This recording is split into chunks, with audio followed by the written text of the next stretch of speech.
Silence in a room full of 20 wealthy 7-year-olds was rarely a sign of peace. Usually, it meant mischief was being plotted with the precision of a corporate takeover.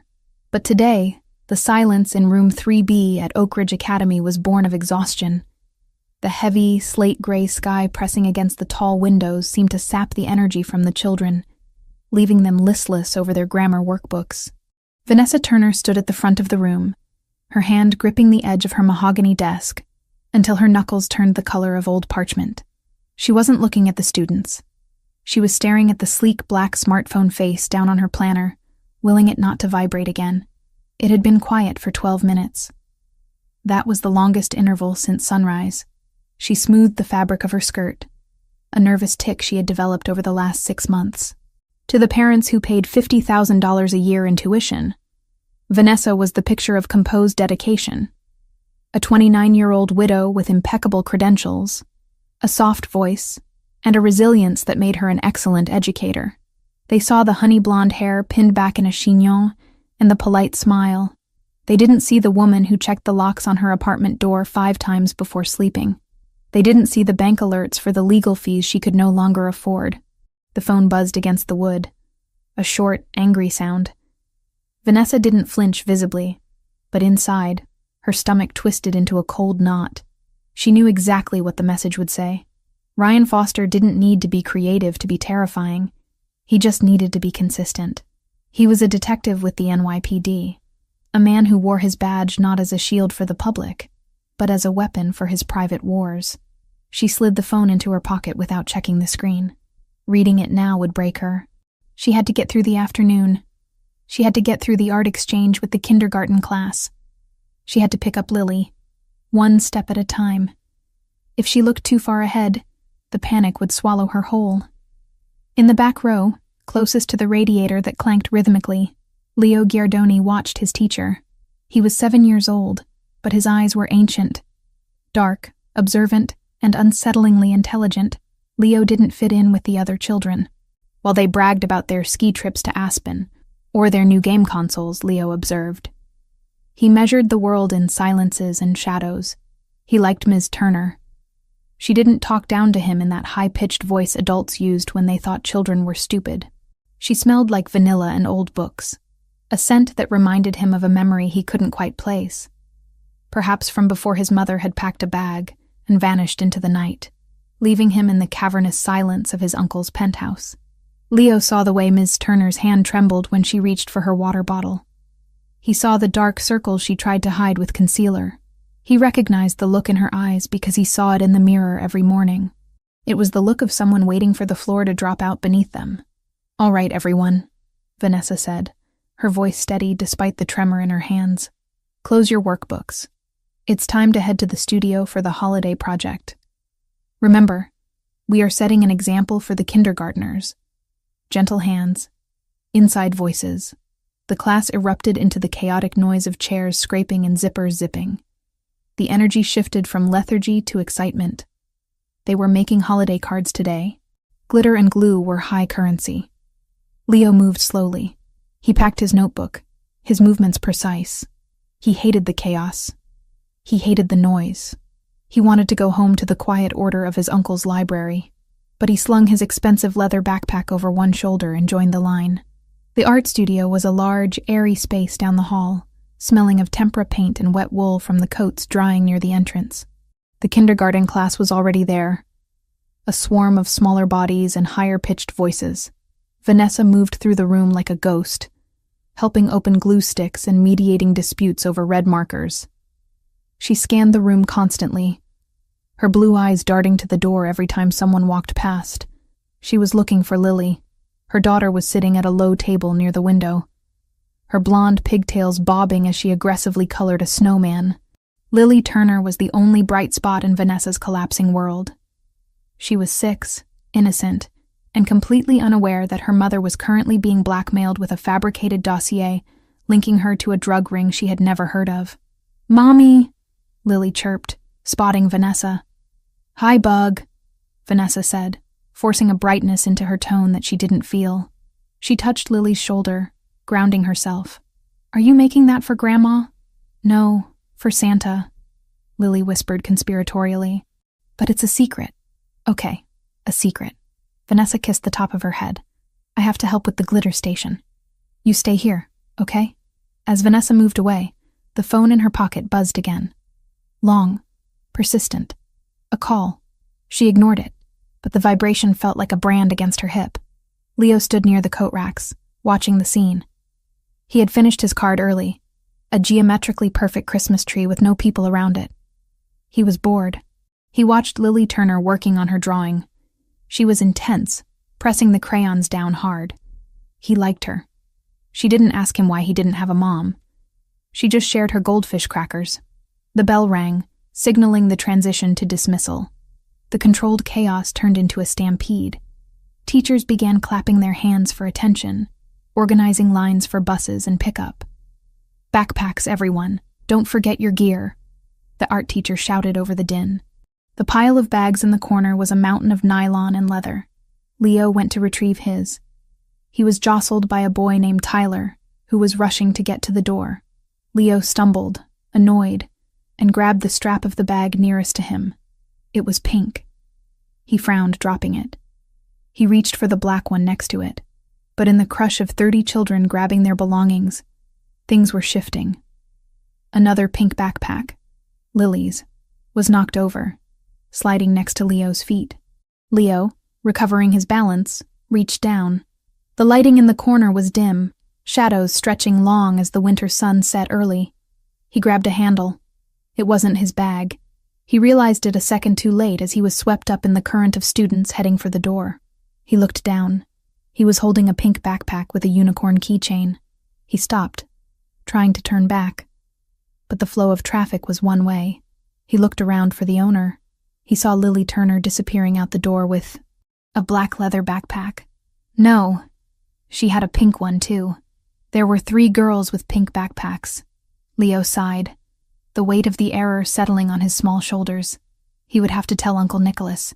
His uncle hated disorder. Mixing up property was disorder. He found a quiet corner in the waiting atrium, away from the noise. He sat on a bench, placing the pink bag on his lap. Curiosity, a trait his uncle encouraged, got the better of him. The front pocket was unzipped. A piece of paper was sticking out, precariously close to falling onto the muddy floor. Leo pulled it out to save it. It was the drawing Lily had been working on, but on the back, there was writing. Not schoolwork. A letter. Leo smoothed the crumpled paper. The handwriting was messy, filled with eraser marks, but legible. Dear Santa, I don't want toys. Please. My mommy is sad. She cries every night in the bathroom. She thinks I am sleeping, but I hear her. She is scared of the bad man who calls on the phone. The man said he will take me away to a foster home if she talks. Mommy says everything is okay, but her hands shake. Please help her. She is the best mommy. Make the bad man stop. I promise I will eat all my vegetables. Lily. Leo stared at the words. The sounds of the atrium, parents greeting children, the squeak of wet boots, faded into a dull roar. He felt a coldness spread through his chest, a resonance that had nothing to do with the drafty doors. She cries every night. The bad man. Leo knew about bad men. His uncle dealt with them. His uncle made them go away. But this was different. This was Ms. Turner. She was the one who gave him extra time on tests when his anxiety spiked. She was the one who never looked at him with pity, only kindness. And she was scared. He looked across the atrium. He couldn't see Ms. Turner or Lily. They must have gone to the aftercare room. He folded the letter carefully, treating it with the reverence of a holy relic, and slid it into his pocket. He wouldn't give it back. Not yet. This wasn't something a kid could fix. This was a job for the person who fixed everything. A shadow fell over him. Leo looked up. Standing there, cutting through the crowd of Upper East Side parents in puffy coats and designer scarves, was a figure that seemed carved from a different reality. Nicholas Giardoni did not blend in. He was tall, over 6'3", with broad shoulders encased in a bespoke Italian suit that cost more than the tuition of the school. He didn't wear a coat, despite the freezing rain. The cold didn't seem to touch him. His hair was dark, swept back, and his eyes were a shade of amber that could be warm whiskey or burning fire depending on his mood. Today, they were neutral, scanning the perimeter like a radar. "Leo," Nicholas said. His voice was deep, a baritone that commanded attention without needing volume. "Uncle Nick," Leo said, standing up. He clutched the pink backpack. Nicholas looked at the bag.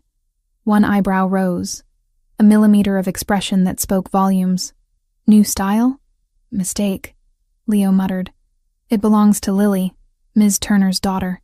"Ms. Turner," Nicholas repeated. The name was becoming familiar. The literature teacher. "We have a meeting with her. Regarding your lack of participation in group activities." "I participate," Leo argued weakly. "I listen." "Listening is not engaging, Leo. Come, let's get this over with." Nicholas placed a hand on Leo's shoulder. It was a heavy, grounding weight. They moved through the crowd, parting the sea of parents. People moved out of Nicholas's way instinctively. They sensed the predator in their midst, the dangerous edge that money couldn't buy and social standing couldn't mask. They walked down the hallway toward room 3B. The school was quieting down now. The janitorial staff was beginning their rounds. As they approached the open door of the classroom, Nicholas slowed his pace. His instincts, honed by 15 years of surviving power struggles and assassination attempts, were always active.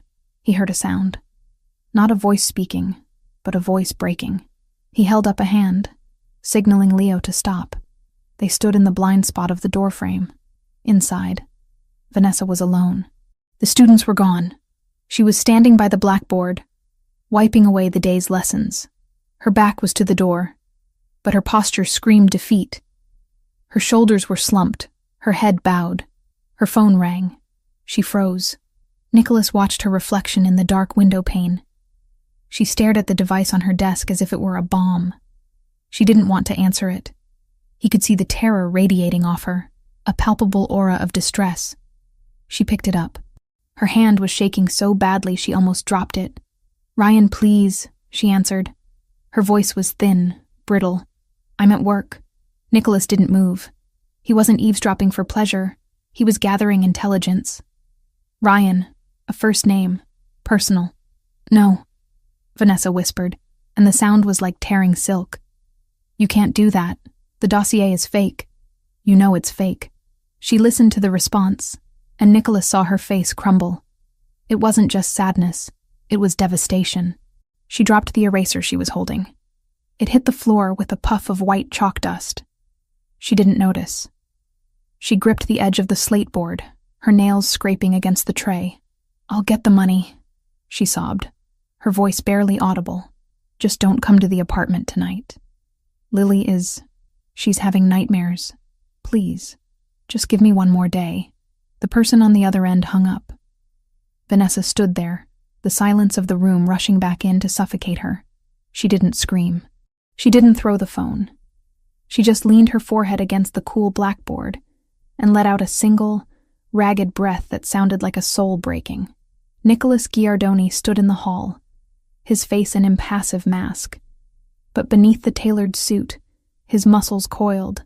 He looked down at Leo, who was clutching the pink backpack and the letter in his pocket, looking up at his uncle with wide, pleading eyes. Leo didn't need to say it. Nicholas had heard enough. Fake dossier. Money. Nightmares. This wasn't a teacher meeting anymore. This was a situation. And Nicholas Giardoni did not like situations that involved terrified women and weeping children. It offended his sense of order. He adjusted his cuffs, his eyes darkening to the color of burnt sugar. He looked at the woman inside the room, so fragile she looked like she might shatter if the wind changed direction. He decided, in that split second, that he would be the one to pick up the pieces. He stepped into the doorway, his dress shoes making a sharp, deliberate click against the linoleum. "Ms. Turner," Nicholas said. Vanessa spun around, gasping, her hand flying to her chest. She looked at him with wide, terrified eyes, seeing a large, imposing man blocking her exit. For a second she thought it was him, the bad man. But then her eyes adjusted. Mr. Giardoni," she stammered, frantically wiping her eyes, trying to reassemble the mask of the professional teacher. I didn't hear you come in. Is it 4:30 already? It is, Nicholas said. He didn't smile. He walked into the room, taking up all the available space, his presence pressing against the walls. He stopped in front of her desk, looking down at the dropped eraser, then back up to her tear-stained face. He saw the fear. It was raw and ugly, and he saw the spark of defiance buried deep beneath it, the only thing keeping her standing. "We need to talk," Nicholas said, his voice calm, cool, and utterly absolute. "About Leo. And about the backpack my nephew seems to have acquired." Vanessa looked at Leo, then at the pink bag, confusion warring with her panic. She nodded, swallowing hard. "Of course." "Please, sit down." But Nicholas didn't sit. He stood guard, his back to the door, watching her. He had seen the enemy without ever meeting him. And he knew, with the certainty of a man who controlled empires, that the balance of power in Vanessa Turner's life was about to shift violently in her favor. The dossier landed on the glass surface of the desk with a heavy, authoritative thud that echoed through the silence of the penthouse office. It was 2 a.m, 48 hours after Nicholas Giardoni had walked out of Oak Ridge Academy with a child's plea for help burning a hole in his pocket. The city outside the floor-to-ceiling windows was a sprawling grid of electric bioluminescence, alive and indifferent. But inside, the atmosphere was stagnant, heavy with the scent of espresso and the ozone smell of laser-printed secrets. Nicholas sat in his leather chair, the high back supporting a frame that was currently rigid with suppressed violence. He didn't open the folder immediately. He took a sip of the black coffee, his eyes fixed on the man standing on the other side of the desk. "Tell me," Nicholas commanded, his voice a low rumble that vibrated in the quiet room. Silvio, his head of intelligence, adjusted his glasses. He was a small, unassuming man who could find the skeleton in a saint's closet within an hour. "It is worse than we thought, boss. The woman is drowning." Nicholas finally reached out, his manicured fingers flipping open the cover of the beige file. The first photograph was a candid shot of Vanessa Turner walking into the school. She looked exhausted, her posture defensive, clutching her purse as if it contained state secrets. "Vanessa Turner, 29, Silvio recited from memory. Widowed 3 years ago. Her husband, Mark Turner, died in a multi-car pileup on the I-95. No life insurance. The policy had lapsed 2 months prior due to a missed payment. He left her with significant debt, mostly medical bills from a previous condition he hadn't disclosed." Nicholas scanned the financial records. They were a testament to a desperate, grinding struggle. Every paycheck from the academy was immediately siphoned off to creditors, rent, and utility companies.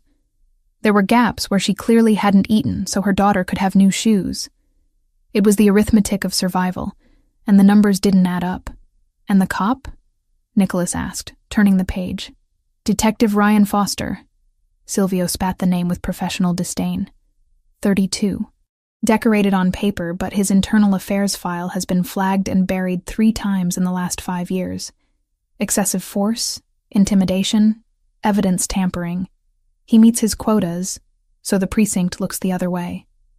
Nicholas stared at the photo of Ryan Foster.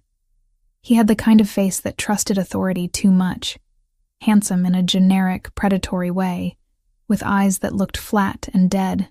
"He and Vanessa dated for 4 months, Silvio continued. "She broke it off 6 months ago. Foster didn't take it well. He's been systematically dismantling her life since. He uses police resources to run plates on anyone she speaks to. He's had her car towed 3 times for parking violations that didn't exist. And the threats? He's smart about them. Encrypted apps, burner phones, verbal warnings in dead zones where cameras don't reach. The 'Ndrangheta connection? Confirmed." Silvio nodded gravely. "Foster has a gambling problem. He owes 40 grand to a bookie in Queens who kicks up to the Calabrese family. They own him. He runs interference for their street-level pushers in exchange for debt forgiveness. He's desperate, boss. And desperate men are volatile." Nicholas closed the file.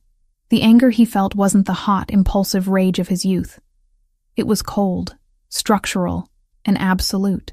This man, this badge-wearing thug, was terrorizing a woman who spent her days teaching children how to read poetry. He was using the machinery of the law to crush a mother who was already on her knees. And he had made Lily cry.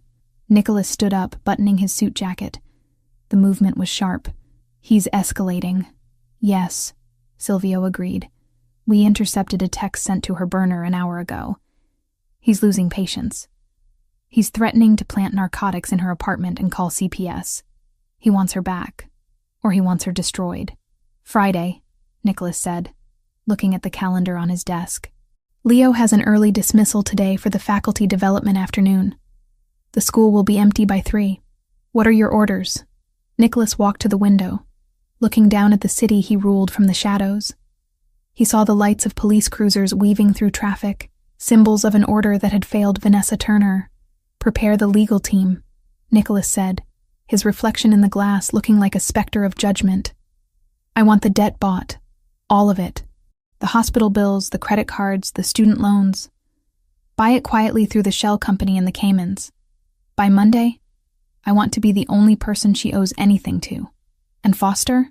Nicholas turned back, his amber eyes hard as diamonds. "I'll handle Foster myself. He likes to use fear. Let's see how he handles it when it's directed at him." The corridors of Oak Ridge Academy on a Friday afternoon usually vibrated with the frenetic energy of freedom. Teachers and students alike were desperate to escape the ecosystem of learning for the weekend. But today, the atmosphere in the West Wing was heavy, thick with a tension that seemed to emanate from the walls themselves. Vanessa Turner sat at her desk, staring at the gradebook she hadn't updated in 20 minutes. The school was quiet. Lily was already in the faculty child-minding room down the hall, watching a movie with the other staff kids. Vanessa needed to leave. She needed to grab Lily, get in her unreliable Honda Civic, and drive until the city was a speck in the rearview mirror. But she couldn't move.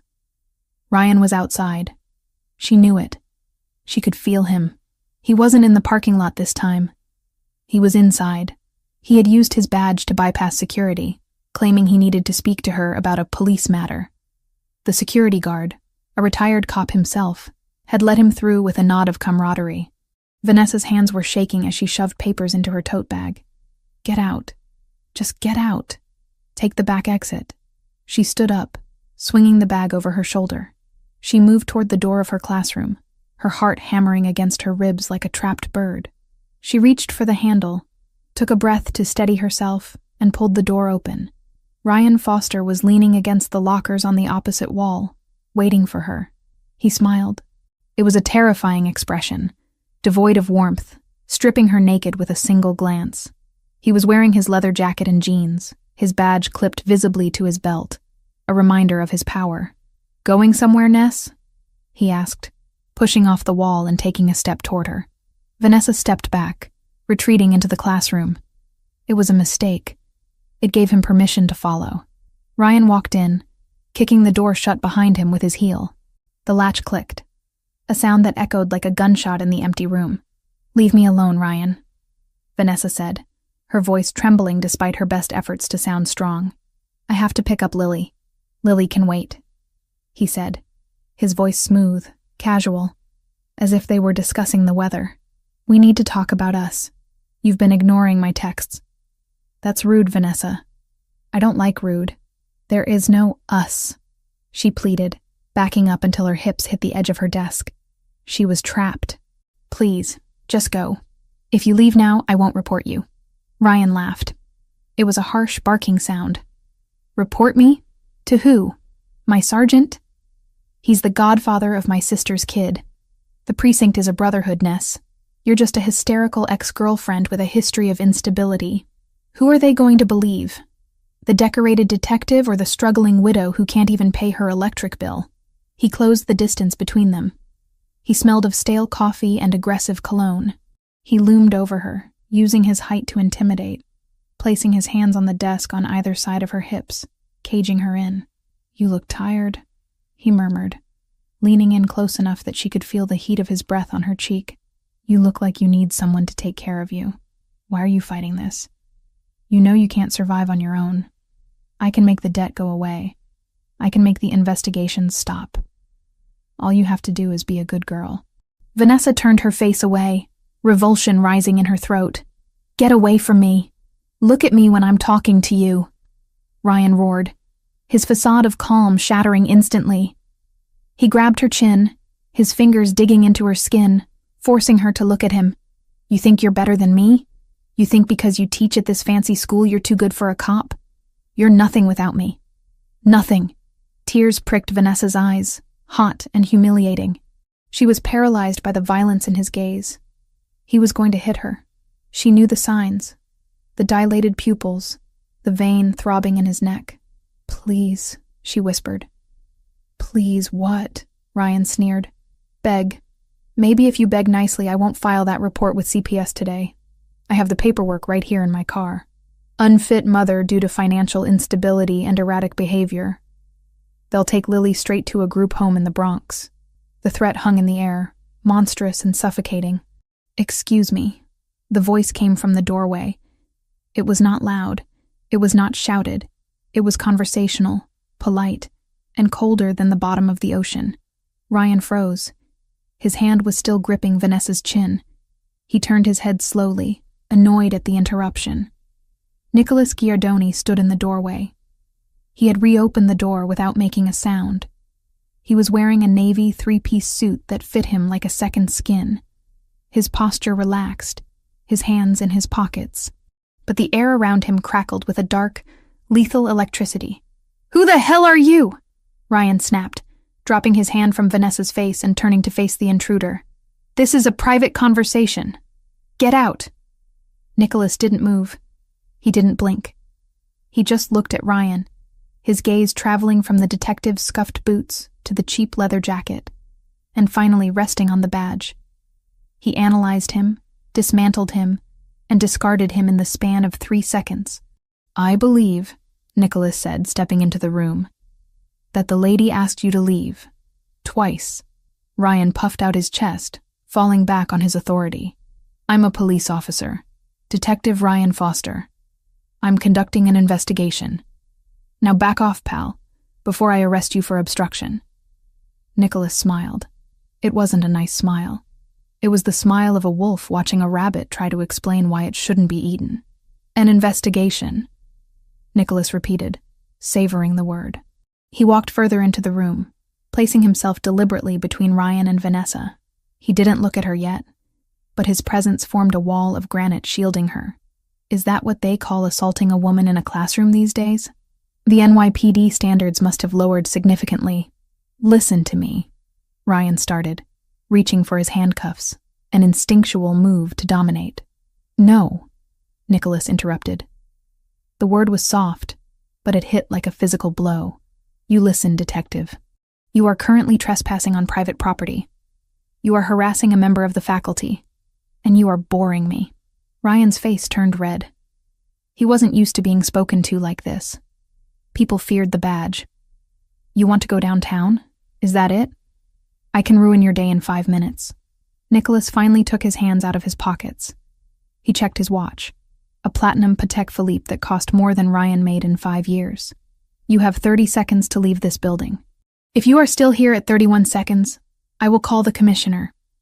We play golf on Tuesdays. I'm sure he'd be fascinated to hear about your connections to the 'Ndrangheta and your gambling debts in Queens." The color drained from Ryan's face instantly. His mouth opened, then closed. The air left his lungs.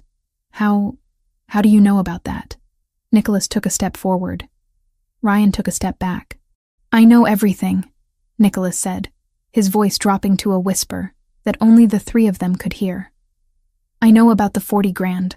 I know about the dossier you faked. I know about the threats. You are a small, corrupt man playing a game you do not understand, and you have drawn the attention of a player who does not lose." Ryan looked at Nicholas, really looked at him, and for the first time, he saw past the suit. He saw the predator. He recognized the look in Nicholas's eyes. It was the look of a man who had buried bodies and slept soundly afterward. Ryan swallowed hard. He looked at Vanessa, who was pressing herself against the blackboard, clutching her throat. He wanted to say something, to reclaim some shred of dignity, but his survival instinct screamed at him to run. "This isn't over," Ryan muttered, pointing a shaking finger at Vanessa. You think this guy can save you? He's just another tough guy. Time is up, Nicholas said. Ryan flinched. He turned and walked out of the room, his footsteps heavy and fast, fleeing the scene. Silence rushed back into the classroom. But it was different now. It wasn't the silence of fear. It was the silence of a vacuum after an explosion. Vanessa stood frozen, her chest heaving, tears finally spilling over her cheeks. She was shaking so hard her teeth chattered. She looked at the man standing in the center of her classroom. He was terrifying.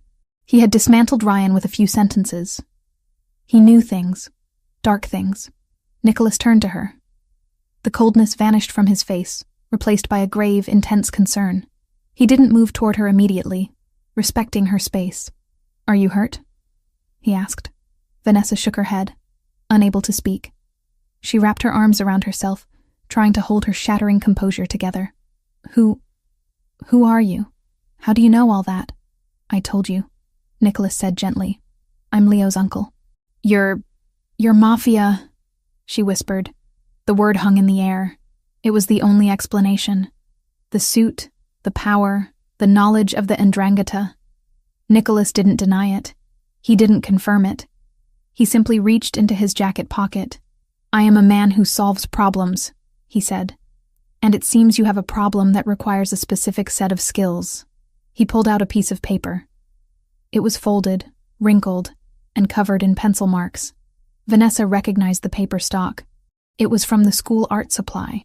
"Leo found this in the pink backpack," Nicholas said, extending the paper toward her. Vanessa stepped forward tentatively. She took the paper. Her hands trembled as she unfolded it. She read the wobbly block letters. "Dear Santa, my mommy cries every night. Please make the bad man go away." A sob ripped through her throat. It was a guttural, raw sound of heartbreak. She covered her mouth with her hand, reading the words again. Her daughter, her baby. Lily knew. Lily had been listening to her weep in the shower. Lily was living in terror, writing letters to imaginary figures because her mother couldn't protect her. "She gave it to Leo by mistake," Nicholas said softly. "Leo gave it to me. He asked me to help." Vanessa looked up at him, her vision blurred by tears. "Why? Why would you help us? You don't know me." Nicholas took a step closer. He was close enough now that she could smell him. Expensive sandalwood, crisp linen, and something uniquely masculine. He didn't touch her, but his presence was encompassing. "Because no child should have to write a letter like that," Nicholas said, his voice rough with emotion. "And no woman should have to face a man like that alone." He gestured to the door where Ryan had fled. "I investigated you, Vanessa," he admitted. "I know about the debt. I know about your husband. I know you are drowning. I can stop it. All of it. I can make Ryan Foster disappear from your life permanently. I can clear the debt. I can give you security that the NYPD can't even dream of." Vanessa stared at him. It was a deal with the devil. She knew it. He was dangerous. He was part of a world she only read about in crime novels. But looking at him, seeing the fierce intensity in his amber eyes, she didn't feel fear. She felt seen. "What do you want in return?" she asked, her voice a whisper. "Men like you don't do favors for free." Nicholas looked at her. He looked at the smudge of chalk on her cheek, the fraying cuff of her sleeve, the desperation in her beautiful face. "I want you to be safe," he said simply. "That is all." He reached into his pocket again and pulled out a sleek black phone. He placed it on her desk next to the unicorn drawing. "This phone is encrypted. Only I have the number. If he comes back, if he even breathes in your direction, you press the contact labeled Nick. Do you understand?" Vanessa looked at the phone, then at the letter in her hand. Lily's plea to Santa. Santa hadn't come. But a man in a bespoke suit with the eyes of a wolf had. "He'll come back," Vanessa whispered, looking at the door. "He always comes back." "Let him," Nicholas said, his jaw tightening. "Next time he won't find a victim. He'll find me." He nodded to her, a gesture of old-world respect, and turned to leave. Vanessa watched him go. She touched the black phone. The metal was cool against her skin, For the first time in 6 months, the knot of terror in her stomach loosened just a fraction. She wasn't alone anymore. The monster chasing her had just been introduced to a bigger monster, and this one seemed to be on her side. The heavy black cardstock lay on the scratched surface of the teacher's desk, absorbing the fluorescent light overhead. It looked less like a business card, and more like a piece of dark matter that had fallen out of the universe to land between a stack of ungraded spelling quizzes and a jar of pencils. Gold-embossed letters spelled out a name and a number. Nothing else. No title, no company logo, no address. Just Nicholas Giardoni, and a sequence of digits that likely led to a phone that was untraceable by the NYPD. Vanessa stared at it, her chest heaving with the aftershocks of adrenaline.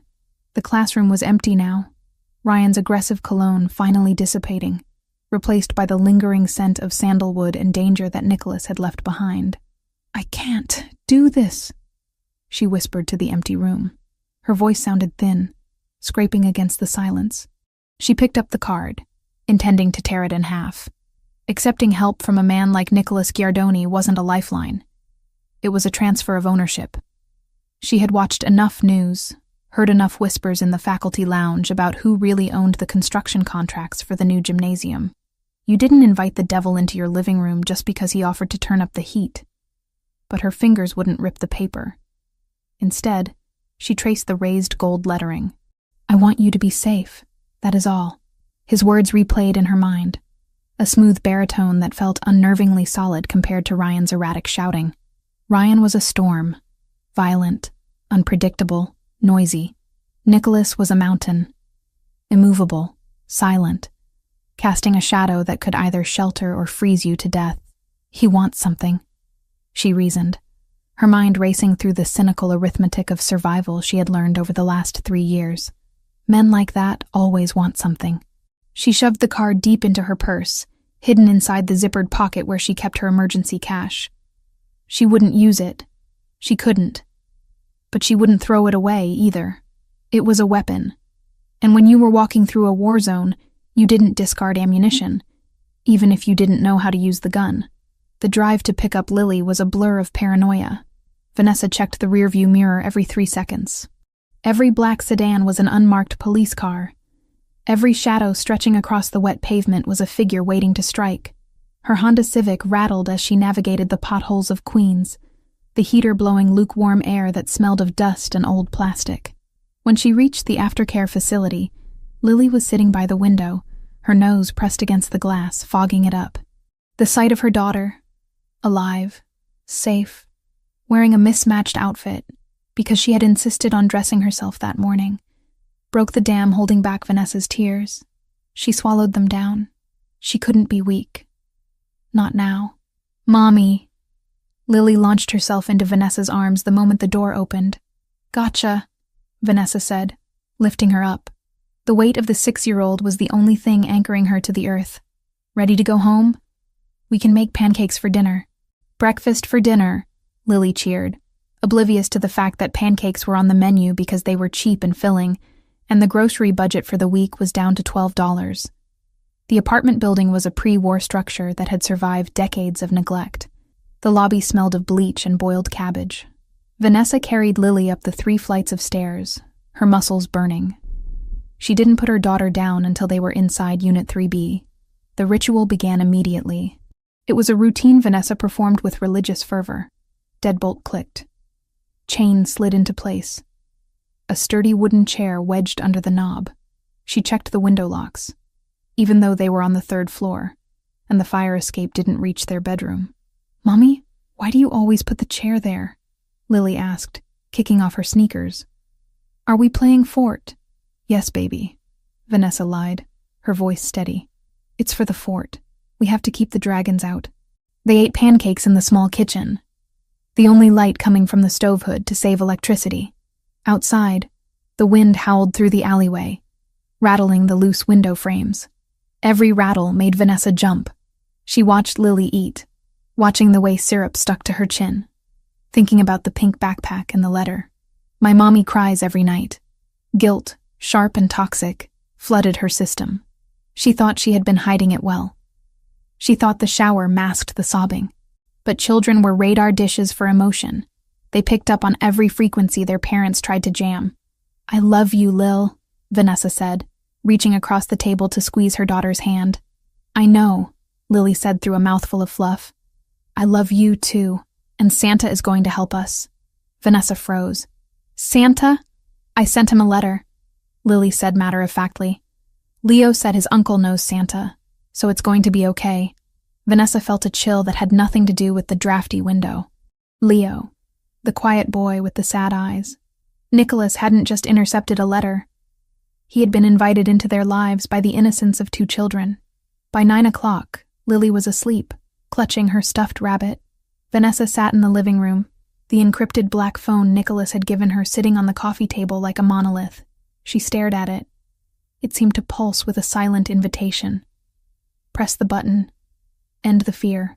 "No," she said aloud. "I can handle this. I'll get a restraining order tomorrow. I'll go to the precinct in a different district. I'll find a lawyer who works pro bono." She fell asleep on the couch, fully dressed, a kitchen knife tucked under the cushion. It was a pathetic defense against a man with a badge and a gun, but it was all she had. The sound that woke her wasn't loud. It wasn't a crash or a bang. It was the soft, distinctive click of metal against metal. Vanessa's eyes snapped open. The apartment was pitch black. The digital clock on the microwave read 2:14 a.m. She held her breath, listening. The silence of the apartment felt heavy, pressurized. Had she imagined it? Then she heard it again, a floorboard creaking in the hallway. The one near the bathroom that always groaned when you stepped on the left side. She wasn't alone. Panic, cold and electrifying, surged through her veins. She reached under the cushion for the knife, her fingers closing around the handle. She didn't move. She couldn't scream. If she screamed, Lily might wake up and come out of the bedroom. She had to draw him away from Lily. "Ryan?" she whispered, her voice trembling. Silence. Then, a low chuckle drifted from the direction of the bathroom. "You should fix that lock, Ness." A credit card and a little shoulder was all it took. The chair was a cute touch, though. He was inside. The realization crashed over her like a tidal wave. He had breached the sanctuary. Vanessa stood up, brandishing the knife, her heart hammering so hard it felt like it was bruising her ribs. "Get out. I have a knife. I'll scream." "Scream and you wake the kid," Ryan's voice replied. He wasn't shouting. He sounded calm, amused. "You don't want Lily to see her mommy bleeding, do you?" The threat paralyzed her. She stood in the center of the living room, shaking. She heard footsteps moving away from her, towards the front door. "I left you a present," Ryan said from the entryway. "Check the bathroom mirror. Just a reminder that I can come and go whenever I want." "You're never safe, Vanessa. Not unless I say you are." The front door opened and closed.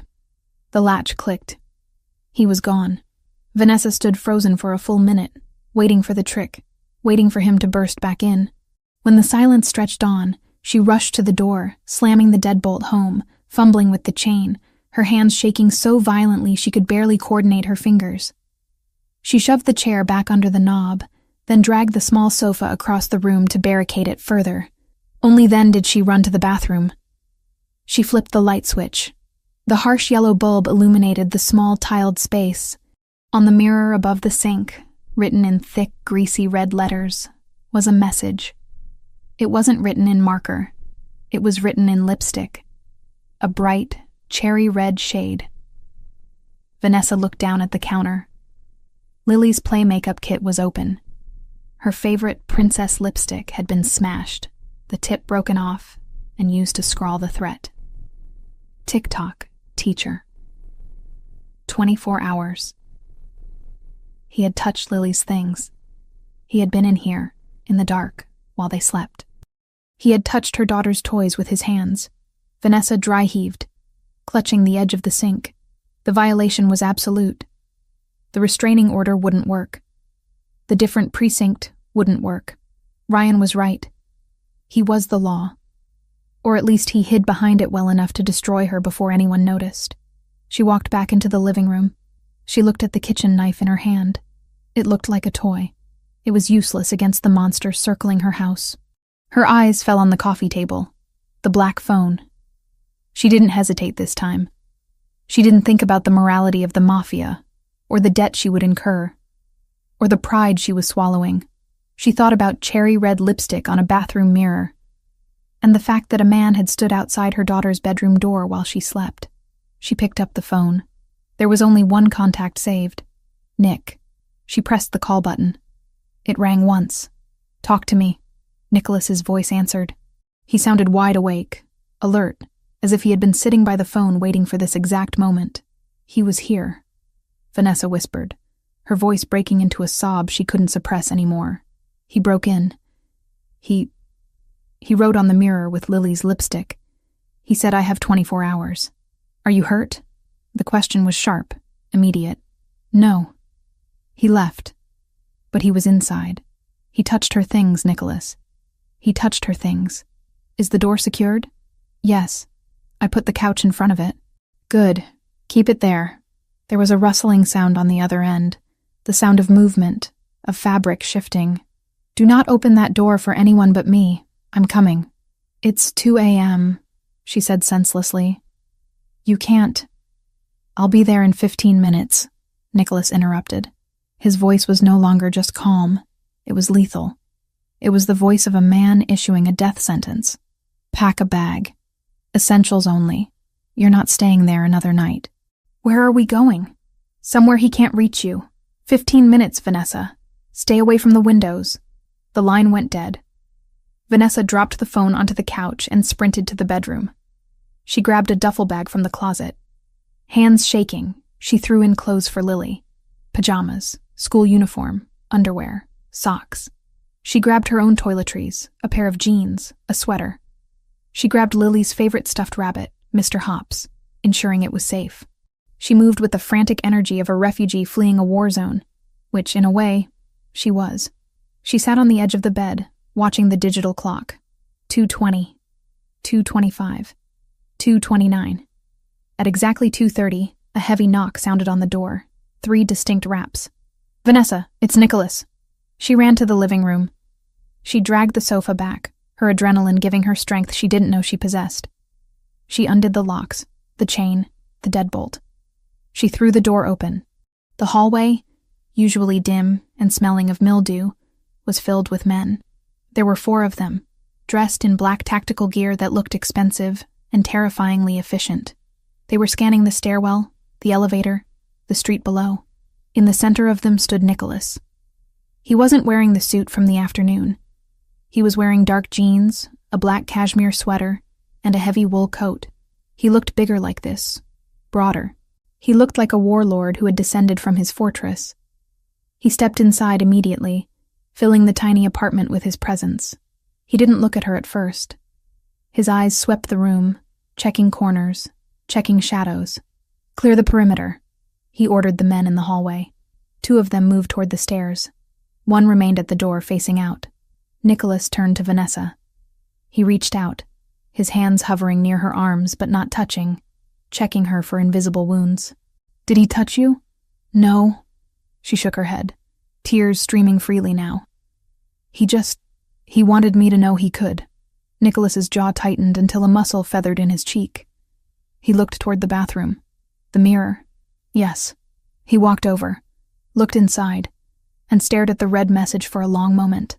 When he turned back, his face was a mask of cold fury. "Silvio," he called out to the man at the door. "Document that, then clean it off. I don't want the girl to see it." "Yes, boss."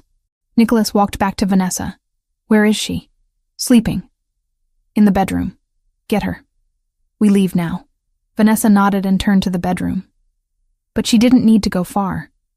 Lily was standing in the doorway, clutching Mr. Hops, rubbing her eyes with her free hand. She looked tiny in her oversized pajama shirt. "Mommy?" she mumbled, blinking against the light.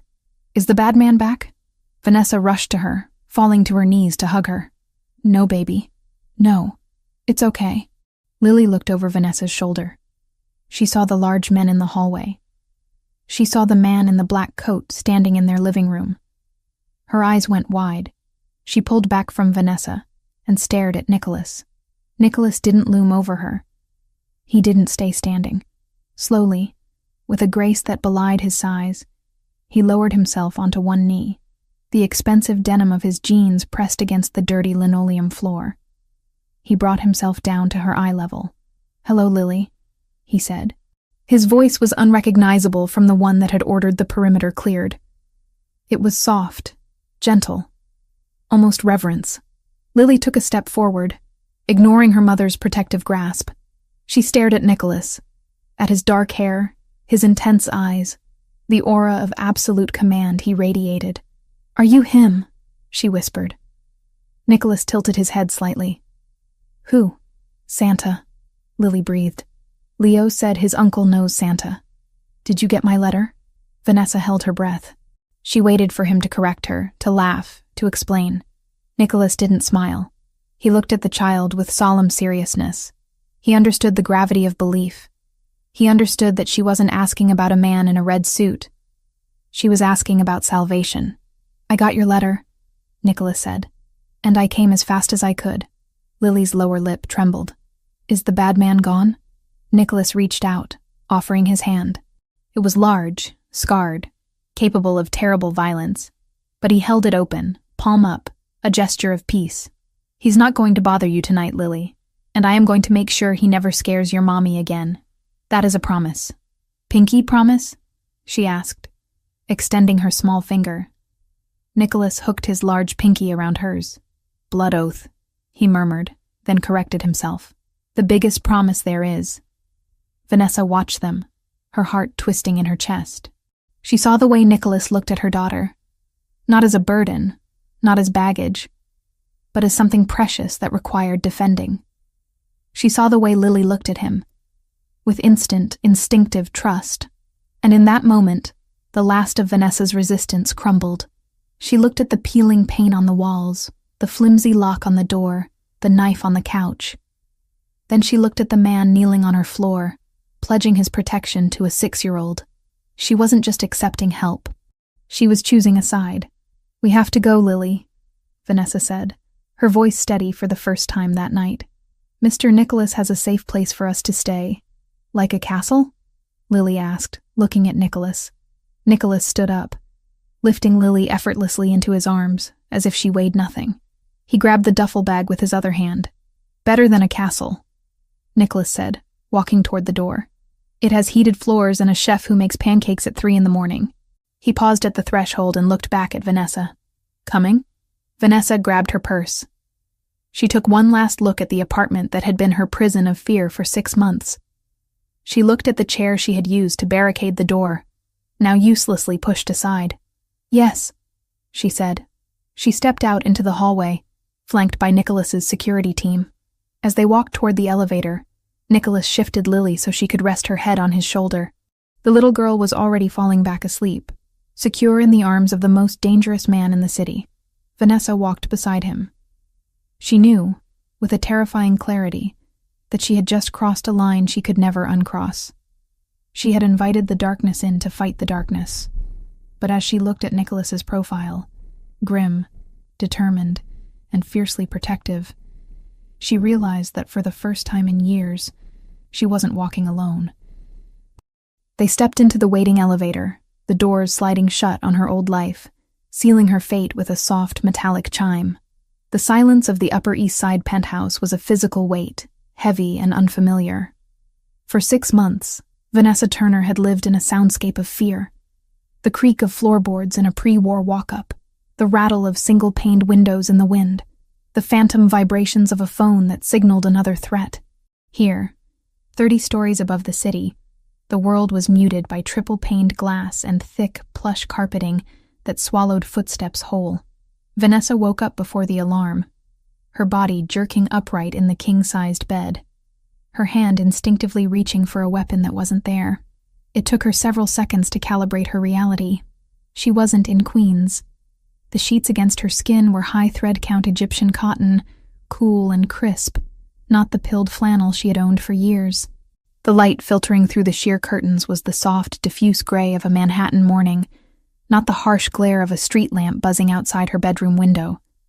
She swung her legs out of bed, her toes sinking into the cream-colored rug. The apartment Nicholas had moved them into was a masterpiece of neutral tones. Beiges, soft whites, and warm grays, designed to soothe a nervous system that had been firing on all cylinders for too long. It was a fortress disguised as a sanctuary. She moved to the second bedroom, her heart rate spiking until she pushed the door open.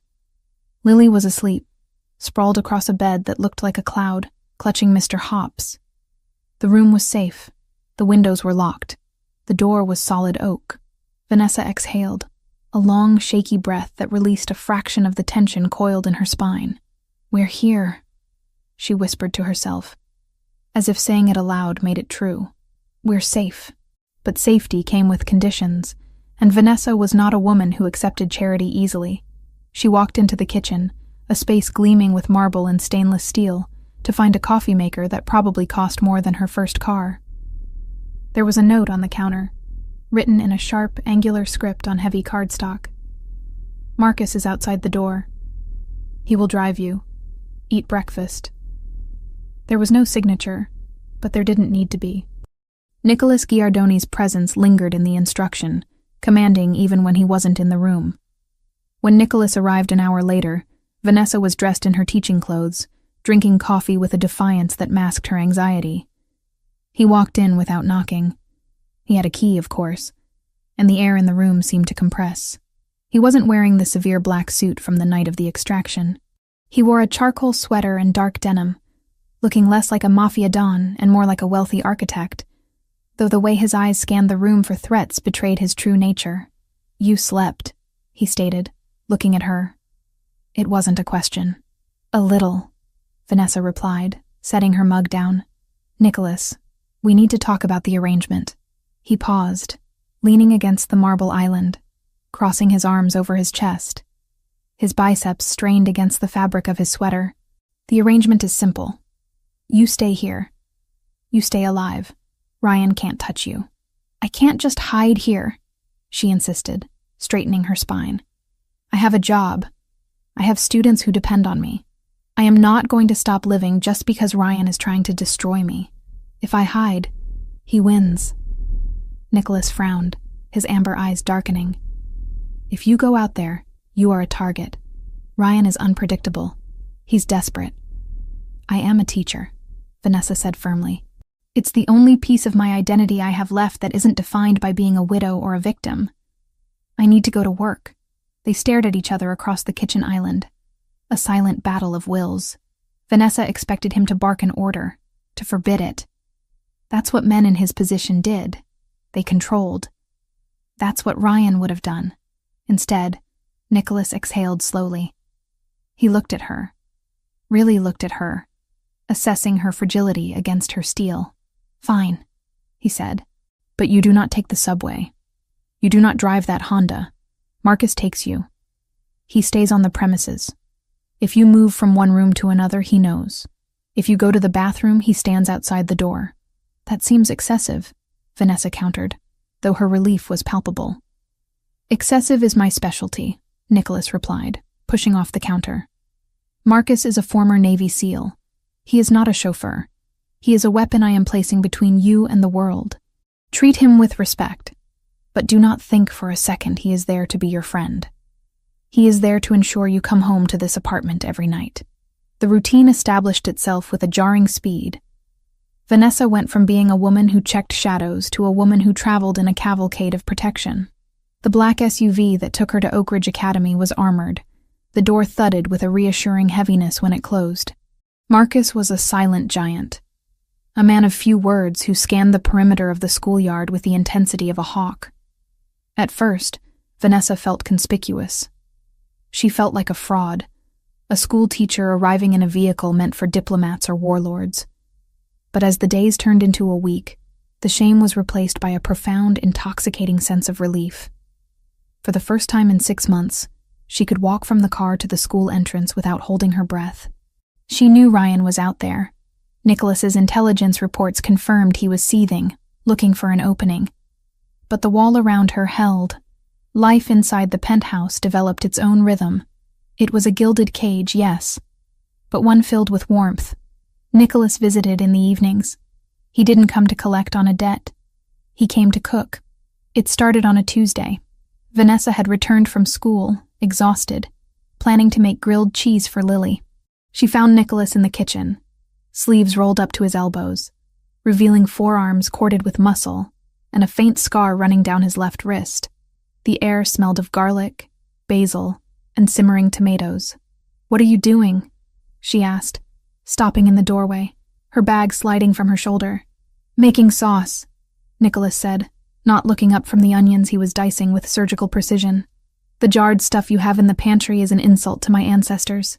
I didn't know you cooked. There are many things you don't know about me, Vanessa," he murmured, scraping the onions into a pan. The sizzle was loud in the quiet room. "Go change. Wash the day off. Dinner will be ready in 20 minutes. It became a pattern. He would arrive, cook, and they would eat together. It was domesticity viewed through a funhouse mirror. The Mafia boss and the literature teacher breaking bread while a bodyguard stood watch in the hallway. Conversations were tentative at first, navigating the minefield of their realities. But food has a way of disarming defenses. Over plates of osso buco and risotto Milanese, the layers began to peel back. "Why?" Vanessa asked one night. It had been 2 weeks since the extraction. Lily was asleep in the other room, tired out from a Saturday playdate with Leo, who had become a fixture in the house. Nicholas paused, his wine glass halfway to his mouth. "Why what? Why this?" She gestured around the room, at the luxury, at him. "You bought my debt. You put a security team on me that cost more than my annual salary. You cooked dinner for my daughter. This isn't just about a letter to Santa, Nicholas. You don't strike me as a man who believes in fairy tales." Nicholas set the glass down. The amber liquid swirled, catching the light.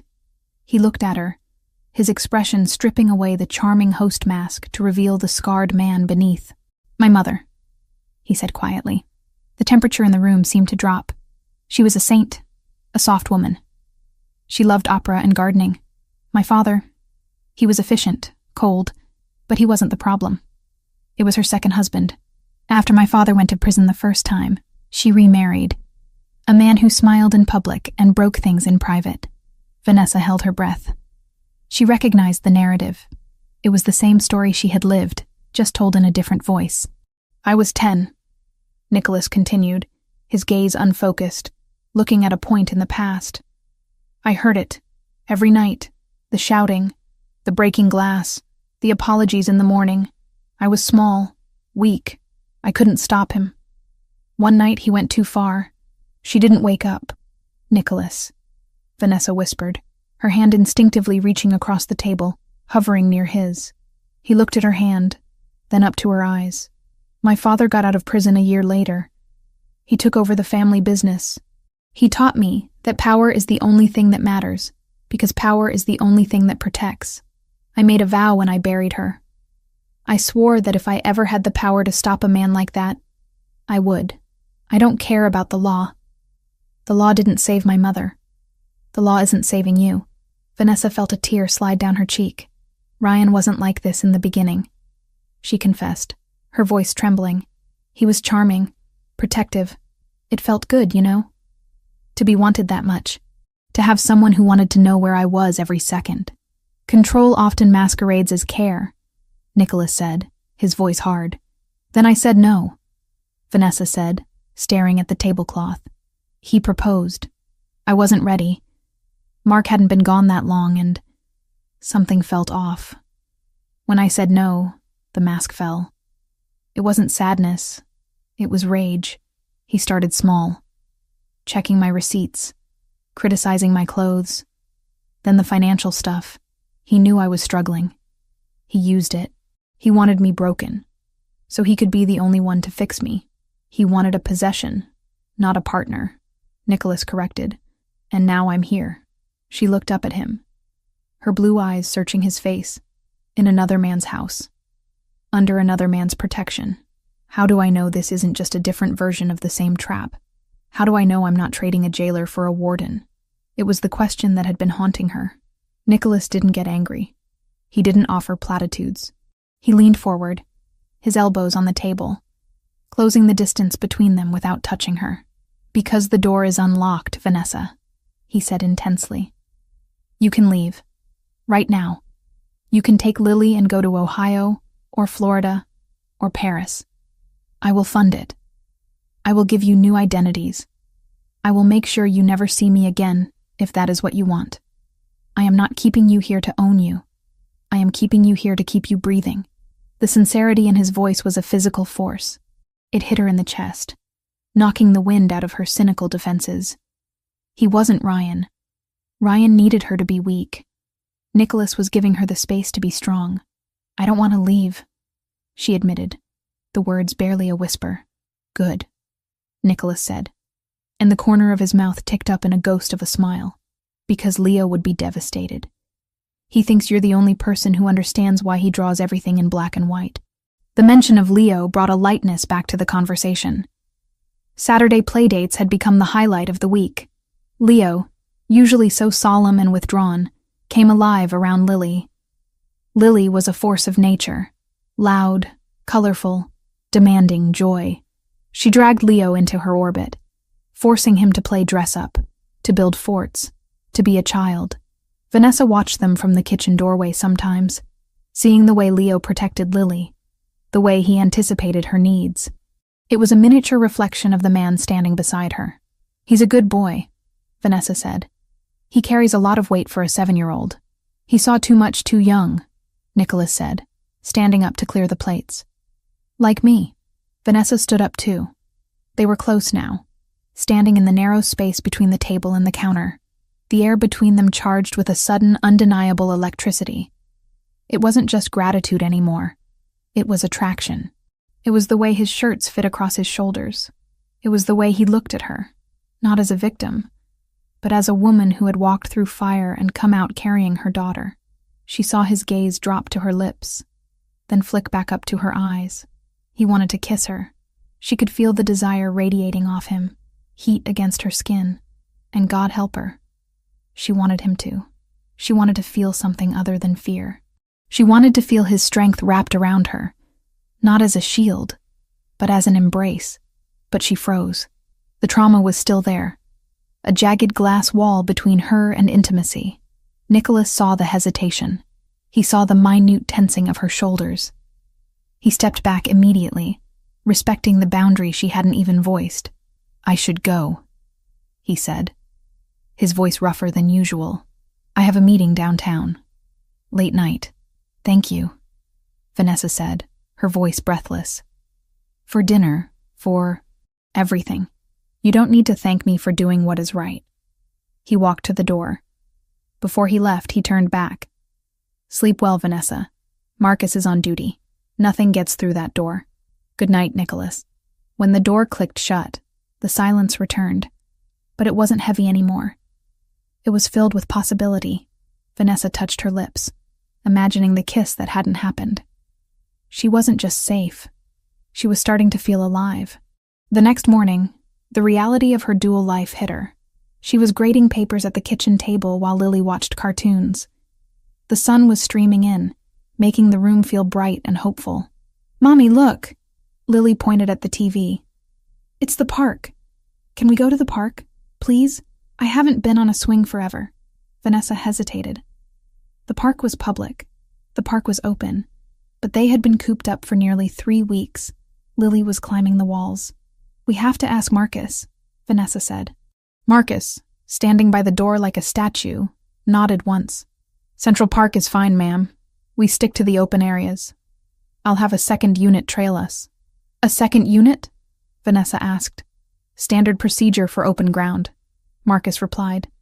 The outing was a military operation disguised as a family afternoon. They took the SUV. They walked to a playground that was fenced in.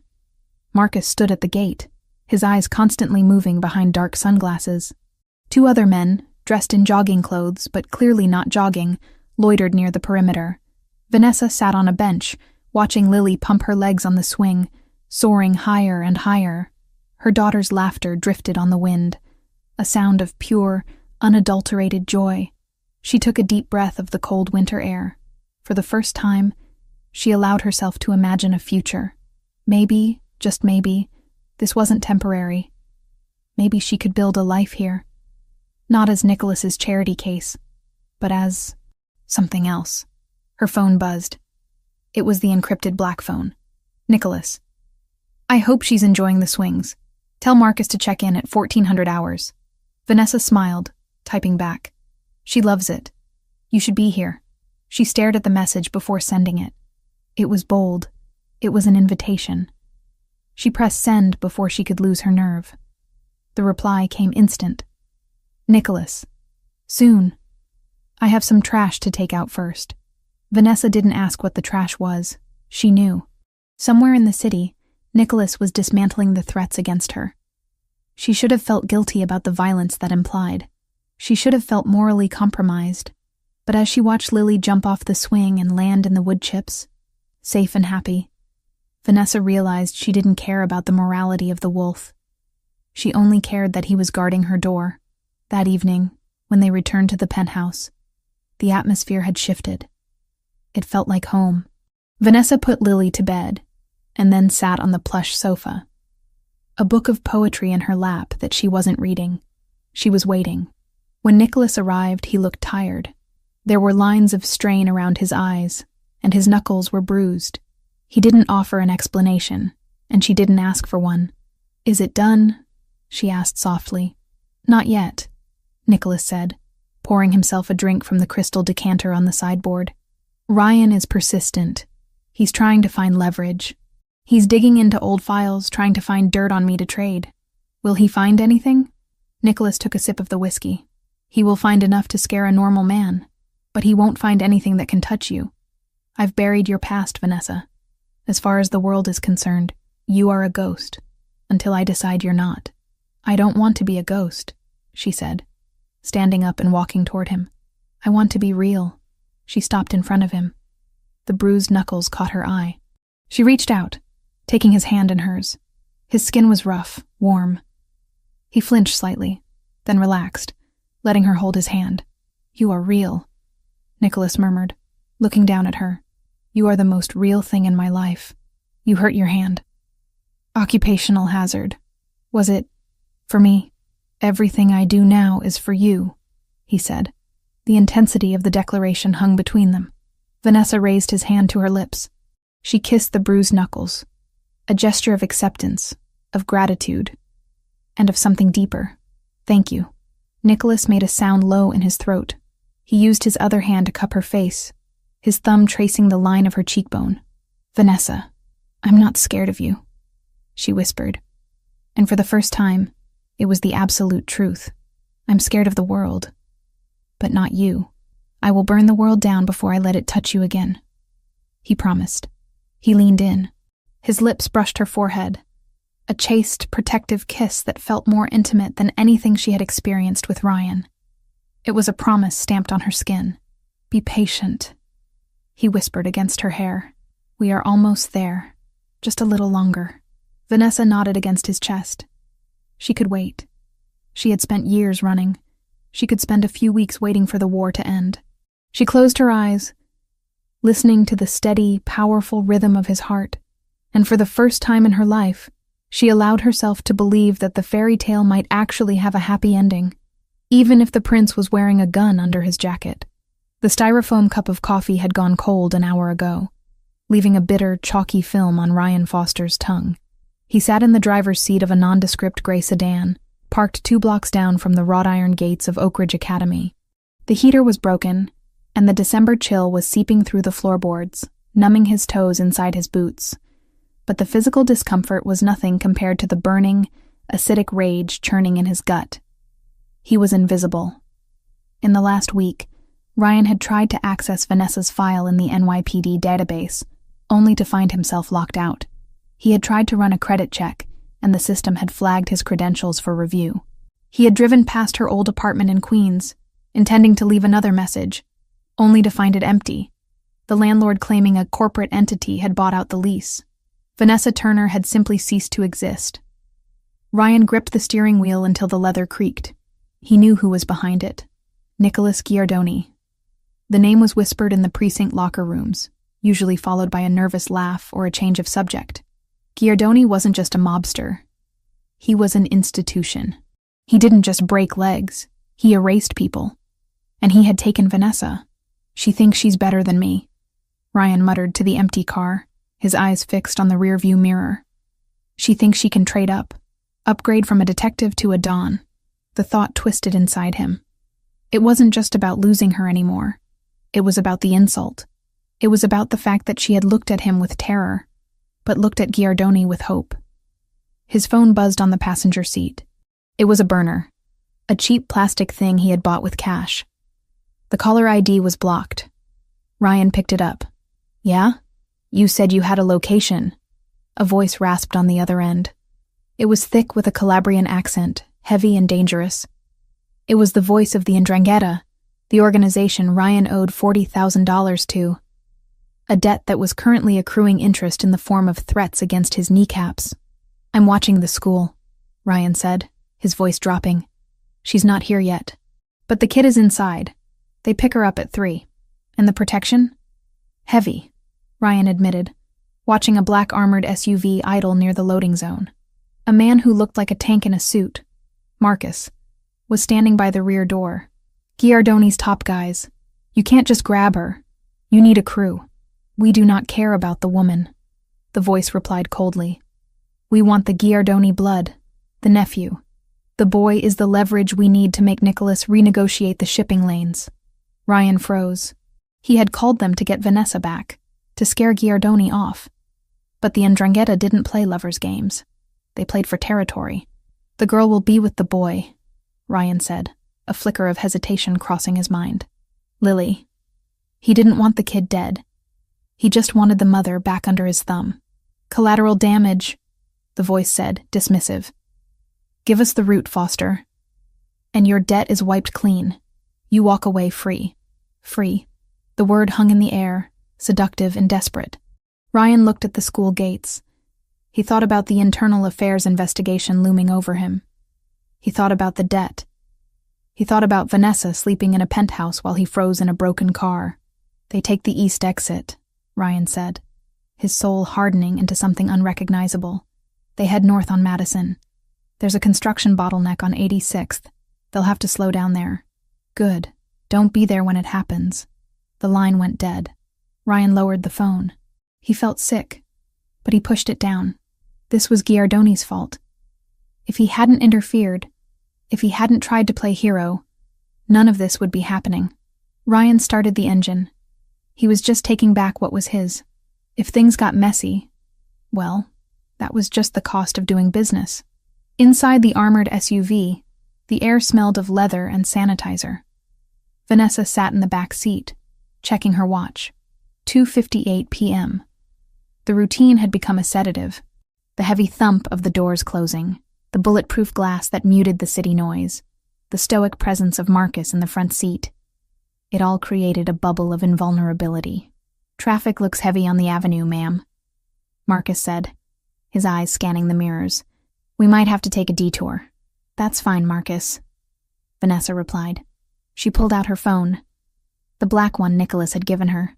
"Vanessa, picking them up now. Dinner tonight?" She stared at the message. It felt intimate, domestic. A month ago, she was barricading doors. Now she was coordinating schedules with a crime lord. The shift had been so gradual, so seductive. She hadn't realized how deep she was until she found herself missing him when he wasn't in the room. "Nicholas, I'll be there by 6. I'm bringing dessert. Stay close to Marcus." Vanessa smiled, a soft expression that softened the lines of worry on her face. The doors of the academy opened. A flood of children in uniforms poured out. "There they are," Vanessa said, leaning forward. Lily and Leo walked out together. They were holding hands, a detail that always made Vanessa's chest ache with sweetness. Leo, usually so guarded, looked relaxed. He was carrying Lily's lunchbox while she animatedly told him a story, her hands flying in the air. Marcus stepped out of the vehicle. He moved with a deceptive lethargy, but Vanessa knew he was coiled like a spring. He opened the rear door. "Hop in, guys," Marcus said, his body angling to block the view of the street, creating a human shield for the children. "Mommy!" Lily climbed in, scrambling over the seat to buckle herself. "Leo shared his fruit snacks with me because mine fell in the mud. That was very nice of you, Leo, Vanessa said, smiling at the boy as he climbed in next to Lily. Leo shrugged, his cheeks flushing slightly. It's okay. I didn't want them anyway. Marcus closed the door with a solid thud. He slid into the driver's seat and locked the doors. Everyone buckled? Yes, the children chorused. The SUV pulled away from the curb, merging into the aggressive flow of Manhattan traffic. Vanessa looked at the two children in the rearview mirror. They were safe. They were happy. For the first time, she allowed herself to relax fully into the leather seat. They turned onto 86th Street. Orange cones funneled the traffic into a single lane. A large delivery truck was stalled up ahead, its hazards blinking. Hold on, Marcus said sharply. His tone had changed. The relaxed chauffeur was gone. The Navy SEAL was back. What is it? Vanessa asked, sensing the shift. That truck. It's not stalled. No driver in the cab. Before Vanessa could process the words, a white van screeched out of the alleyway to their right, jumping the curb and slamming into the side of the SUV. The impact was deafening. Metal shrieked against metal. The heavy armored car rocked violently, thrown sideways but not tipping over. Heads down! Get down! Marcus roared. Vanessa didn't think. Instinct took over. She threw herself across the back seat, covering Lily and Leo with her body. Get down! The side window, the one right next to where Leo's head had been seconds ago, spider-webbed into 1,000 opaque fractures. It didn't shatter. The bulletproof laminate held, but the force of the blow echoed like a sledgehammer. Men in balaclavas were pouring out of the van. They weren't holding guns. They were holding sledgehammers and crowbars, knowing that ballistics wouldn't penetrate the glass easily. They were trying to breach the doors. Thud, thud, thud. The sound of steel hitting the reinforced glass was horrific, a primal pounding that vibrated through Vanessa's bones. Lily was screaming, a high, terrified sound that tore at Vanessa's soul. Leo was silent, curled into a ball, his hands over his ears. Hang on! Marcus yelled. He threw the SUV into reverse. The engine roared, a beast waking up. He slammed the gas, ramming the car behind them to create space. Then he spun the wheel, driving the heavy vehicle up onto the sidewalk, crushing a metal trash can. A gunshot rang out. It wasn't from the attackers. It was Marcus. He had lowered his window just an inch, firing with precision through the gap. One of the attackers dropped his crowbar, clutching his shoulder. The others flinched, retreating for a split second. That second was all Marcus needed. He floored the accelerator. The SUV surged forward, scraping against the brick wall of the building, sparks flying like fireworks past the windows. They smashed through the construction barricade, sending orange cones flying, and burst back onto the open avenue. Vanessa held the children down, her body shaking violently. Stay down. Don't move. Do not move. Mommy. Lily sobbed into the leather seat. I want to go home. We're going home, baby. We're going home, Vanessa chanted, though her eyes were fixed on the shattered spiderweb of the window, realizing how close that hammer had come to her daughter's skull. Marcus was driving like a madman now, weaving through traffic, barking codes into his earpiece. Code red. Package secure but under duress. Sector 4. I need intercept immediately. Vanessa sat up slowly, checking the children. They were physically unharmed, but the terror in their eyes was absolute. Leo was pale, his eyes wide and vacant, retreating into that dark place inside himself. Lily was hysterical, hyperventilating. Vanessa looked out the window. The city looked the same. People walking dogs, shoppers carrying bags. But everything had changed. The war hadn't stayed outside. It had crashed through the door. The penthouse was a fortress under siege. Within minutes of their arrival, the lobby was swarming with Nicholas's men. Marcus carried Leo upstairs. Vanessa carried Lily, refusing to let anyone else touch her. When the elevator doors opened, Nicholas was already there. He looked like a man possessed. His jacket was gone, his tie loosened, his sleeves rolled up. He had a gun holstered at his hip, openly displayed, no longer hiding the reality of who he was. Leo? Lily? He demanded, his voice tight with panic. They're physically fine, Marcus reported, his voice devoid of emotion. The vehicle took the brunt. The glass held. Nicholas let out a breath that sounded like a curse. He moved toward them, reaching out for Leo, pulling his nephew into a fierce embrace. Then he turned to Vanessa and Lily. He reached for them. Vanessa stepped back. The movement was sharp, a recoil. She held Lily tighter against her chest, her eyes blazing with a fire Nicholas had never seen before. It wasn't fear. It was rage. Pure, white-hot maternal fury. "Don't," she hissed. Nicholas froze, his hand suspended in the air. "Vanessa, let me check." "You said they were safe," she screamed. The sound echoed off the marble walls, startling the security team. "You promised me. You said Ryan couldn't touch us here." "This wasn't Ryan," Nicholas said, his voice dropping, trying to de-escalate. "This was the Ndrangheta. They were trying to take Leo." "I don't care who it was," Vanessa yelled, tears finally spilling over, hot and angry. "My daughter was in a car that was being smashed with sledgehammers. There were guns, Nicholas. A man was shot 2 feet away from my 6-year-old. She was shaking, the adrenaline crash hitting her hard. She put Lily down, guiding her toward the bedroom where a nanny, one of Nicholas's vetted staff, was waiting to comfort the children. "Take them," Vanessa ordered the woman. "Hot chocolate, cartoons. Close the door and turn the volume up. Do not let them come out." As soon as the bedroom door clicked shut, Vanessa spun on Nicholas. "You brought this to us," she accused, advancing on him. "I thought Ryan was the danger. But you are a magnet for war. You put my daughter in the crossfire of a Mafia feud." "I protected her," Nicholas roared back, his own control snapping. The fear of losing them had stripped away his composure. "My men saved them. If you had been in that Honda of yours, you would be dead right now. Ryan sold you out, Vanessa. He gave them the route. Because of you," she countered, poking him in the chest. "Because he can't get to me. He went to them. We are pawns in your game. I am not doing this anymore. I am taking Lily and I am leaving." "No, you are not." The command was absolute. Nicholas stepped into her space, towering over her. "You are not leaving this apartment. The Ndrangheta has marked us. If you walk out that door, you won't make it to the airport. They don't care that you're innocent. They care that you are mine." "Yours," Vanessa laughed, a harsh, hysterical sound. "I am not yours, Nicholas.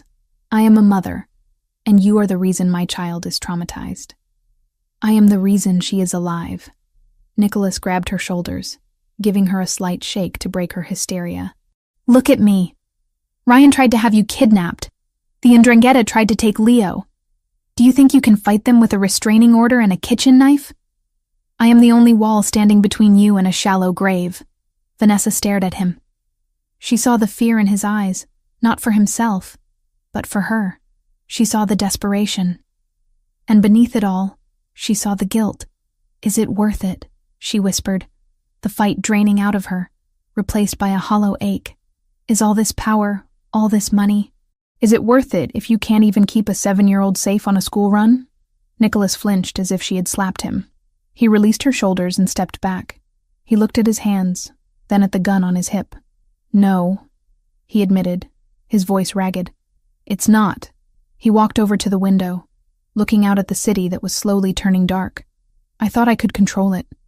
I thought I was strong enough to keep the darkness out of this house. I was arrogant." He turned back to her. He looked older, tired.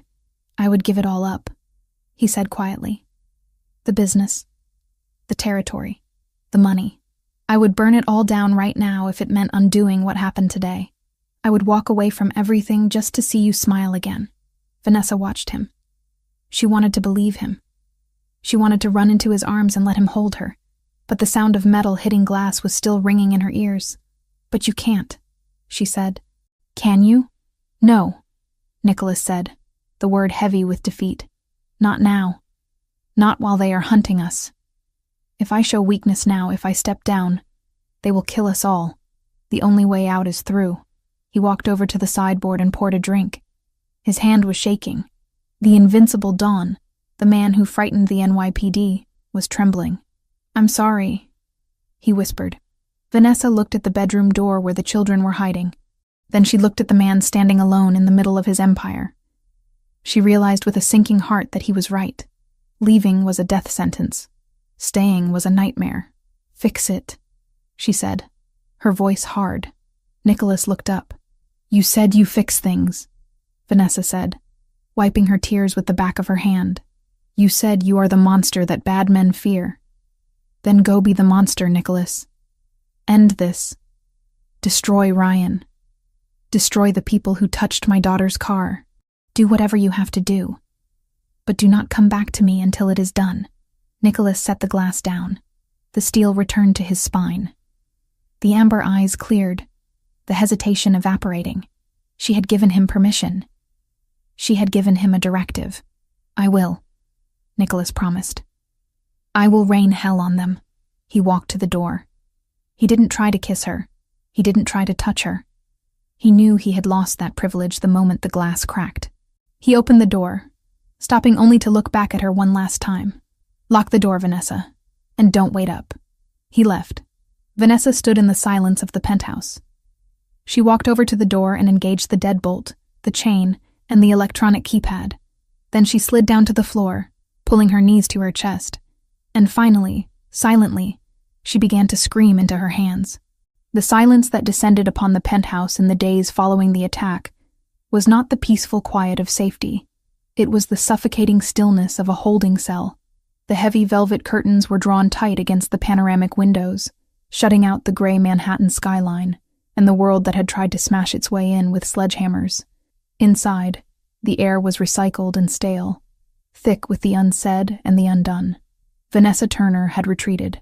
She had turned the guest suite into a bunker, barricading herself and Lily inside with a ferocity that even Marcus, the stoic bodyguard, dared not challenge. For 48 hours, she existed in a twilight state of maternal vigilance. She watched Lily sleep, counting every breath, flinching at every whimper. When Lily was awake, Vanessa was a manic conductor of distraction, filling the air with cartoons, coloring books, and forced cheerfulness, terrified that silence would allow the trauma to settle into her daughter's bones permanently. But trauma is a gas. It expands to fill the space available. On the third night, the dam broke. It was 3 a.m. The penthouse was asleep, or pretending to be. Vanessa was dozing in the armchair next to the bed, her neck stiff, her hand resting on Lily's duvet. Lily sat up with a gasp that tore through the room like fabric ripping. It wasn't a slow waking. It was an instant, violent ejection from sleep. "No! No! The glass!" Lily screamed, thrashing against the sheets. "Mommy! The hammer!" Vanessa was on the bed in a heartbeat, gathering the small, trembling body into her arms. "I'm here, baby. I'm here. It's just a dream. You're safe." "They're coming in!" Lily shrieked, her eyes wide and unseeing, trapped in the loop of the memory. She clawed at Vanessa's shirt, her fingernails digging in, frantic for purchase. "The bad men! Don't let them take Leo!" "Shh! Shh! Nobody is taking anyone!" Vanessa rocked her, tears pricking her own eyes. She felt helpless. Her love, usually a shield, felt like tissue paper against this terror. "Lily, look at me. Look at Mommy." But Lily couldn't hear her. The panic attack was a spiraling vortex. She was hyperventilating, her small chest heaving, her face turning blotchy and red.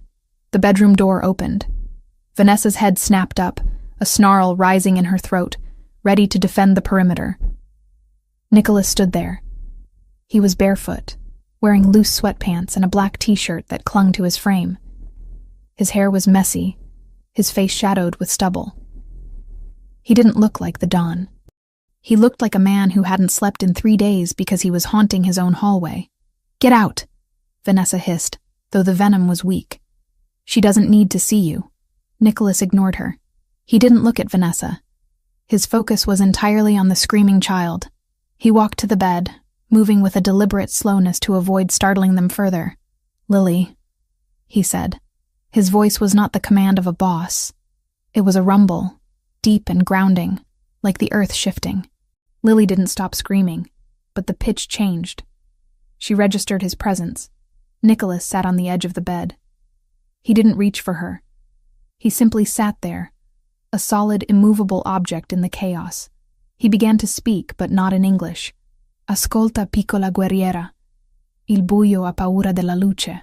The Italian flowed from him, melodic and rhythmic. It was a stark contrast to the harshness of the screams. Vanessa watched, stunned into silence. In English, it meant, "Listen, little warrior. The dark is afraid of the light. No monster could touch her while the dragon was awake. And he was here. Non c'è mostro che possa toccarti quando il drago è sveglio. E il drago è qui. Sono qui." Lily's sobbing hitched. She looked at him, her tear-filled eyes wide. The strange words were a distraction, pulling her brain out of the panic loop. "What?" she hiccuped, sniffing loudly. Nicholas leaned in slightly, his amber eyes soft in the dim light. "It's an old spell," he lied effortlessly. "My nonna taught it to me. It keeps the nightmares locked in a box." "A spell?" Lily whispered, her grip on Vanessa loosening slightly. "See." Nicholas nodded solemnly. "But it only works if you breathe with me. Can you do that?" "Like this." He took a deep, exaggerated breath, inhaling through his nose and exhaling slowly through his mouth. Lily watched him, fascinated. Slowly, shakily, she mimicked him. Again, Nicholas instructed softly. In and out, pushing the bad dreams away. They breathed together for 5 minutes, the large, dangerous man and the small, frightened girl. Vanessa watched from her position on the pillows, feeling her own heart rate synchronize with theirs. She saw the tension drain out of Lily's shoulders.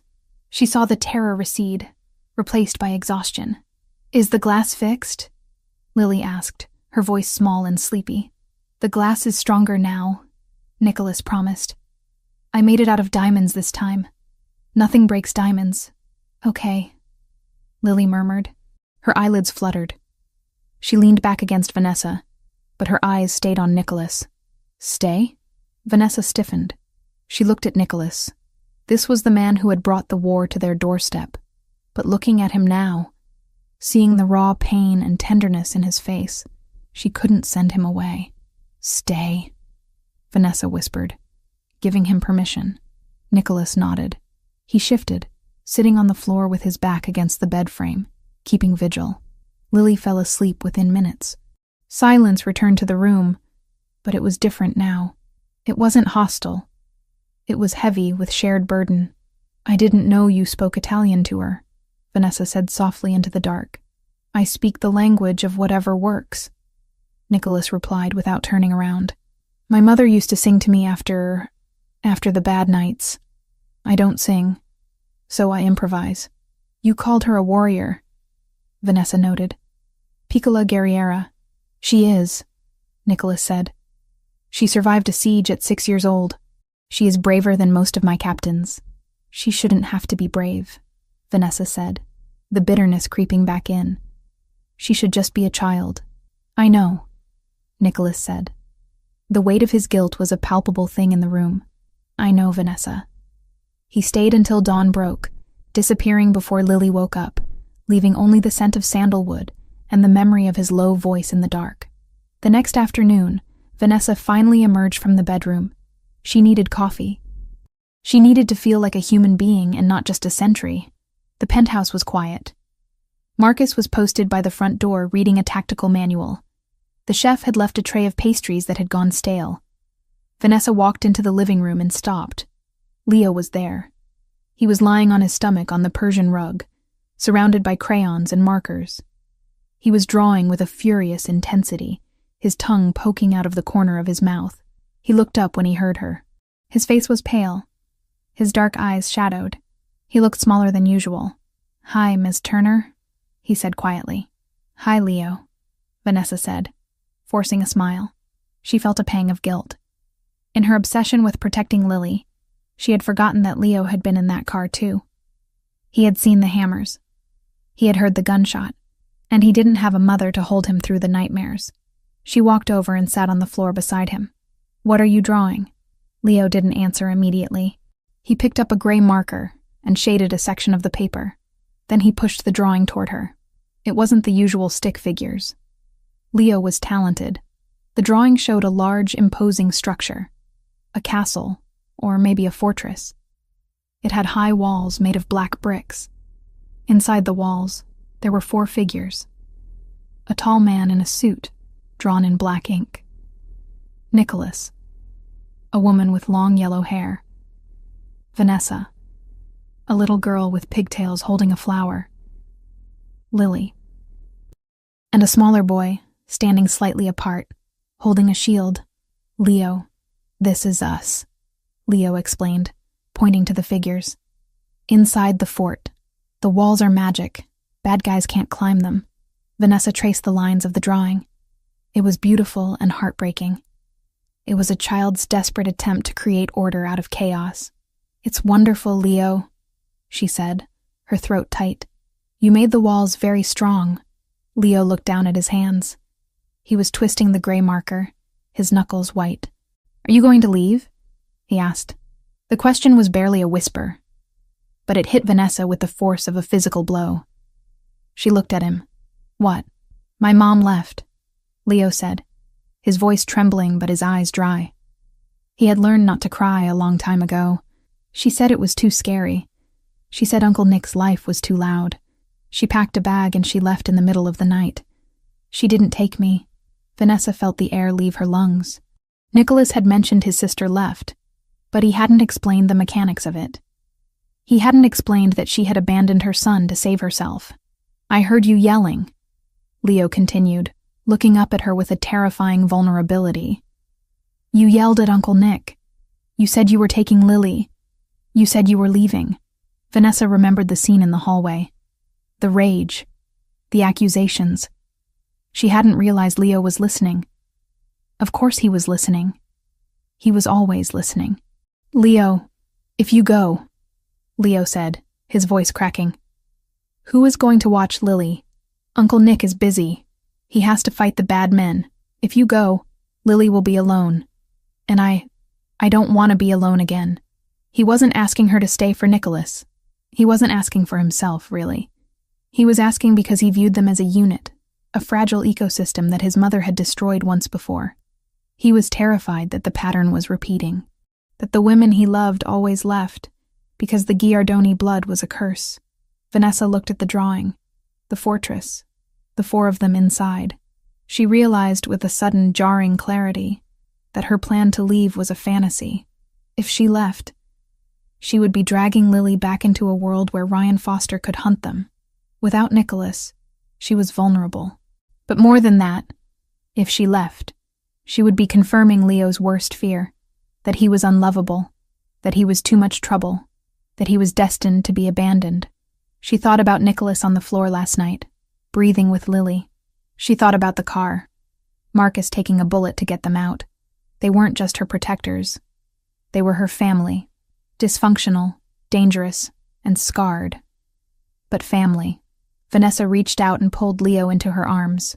He stiffened for a second, then melted, burying his face in her shoulder. He didn't cry, but he held onto her shirt with a grip that spoke of desperation. I'm not going anywhere, Leo, she whispered fiercely into his hair. I promise. I am not like your mom. I don't run. You promise? He muffled against her shoulder. I promise. We are going to stay in the fort, all of us. She held him until he pulled away, looking relieved but still wary. Can I give this to Uncle Nick? He's in his office. He's sad too. Yes, Vanessa said, standing up and smoothing her shirt. A new resolve hardened in her chest. The fear was still there, but it was no longer steering the ship. Actually, I'll go with you. I need to talk to him. The door to Nicholas's study was ajar. The room was dark, illuminated only by the glow of multiple computer monitors and the amber light of a desk lamp. Vanessa stood in the doorway, telling Leo to go play with Lily for a bit. She watched Nicholas for a moment before he noticed her. He was sitting behind the massive oak desk, but he wasn't working. He was staring at a wall of monitors showing CCTV feeds of the city. A glass of whiskey sat untouched near his hand. He had shed the armor of the dawn. He looked like a man serving a life sentence in his own mind. Scattered across the desk were photographs. Surveillance shots of Ryan Foster, grainy images of men getting into vans, maps of the Ndrangheta territories. He looked up when she stepped inside. His eyes were red-rimmed, dull. He didn't straighten up. He didn't put the mask back on. "I told Marcus to keep the perimeter tight," Nicholas said, his voice rough.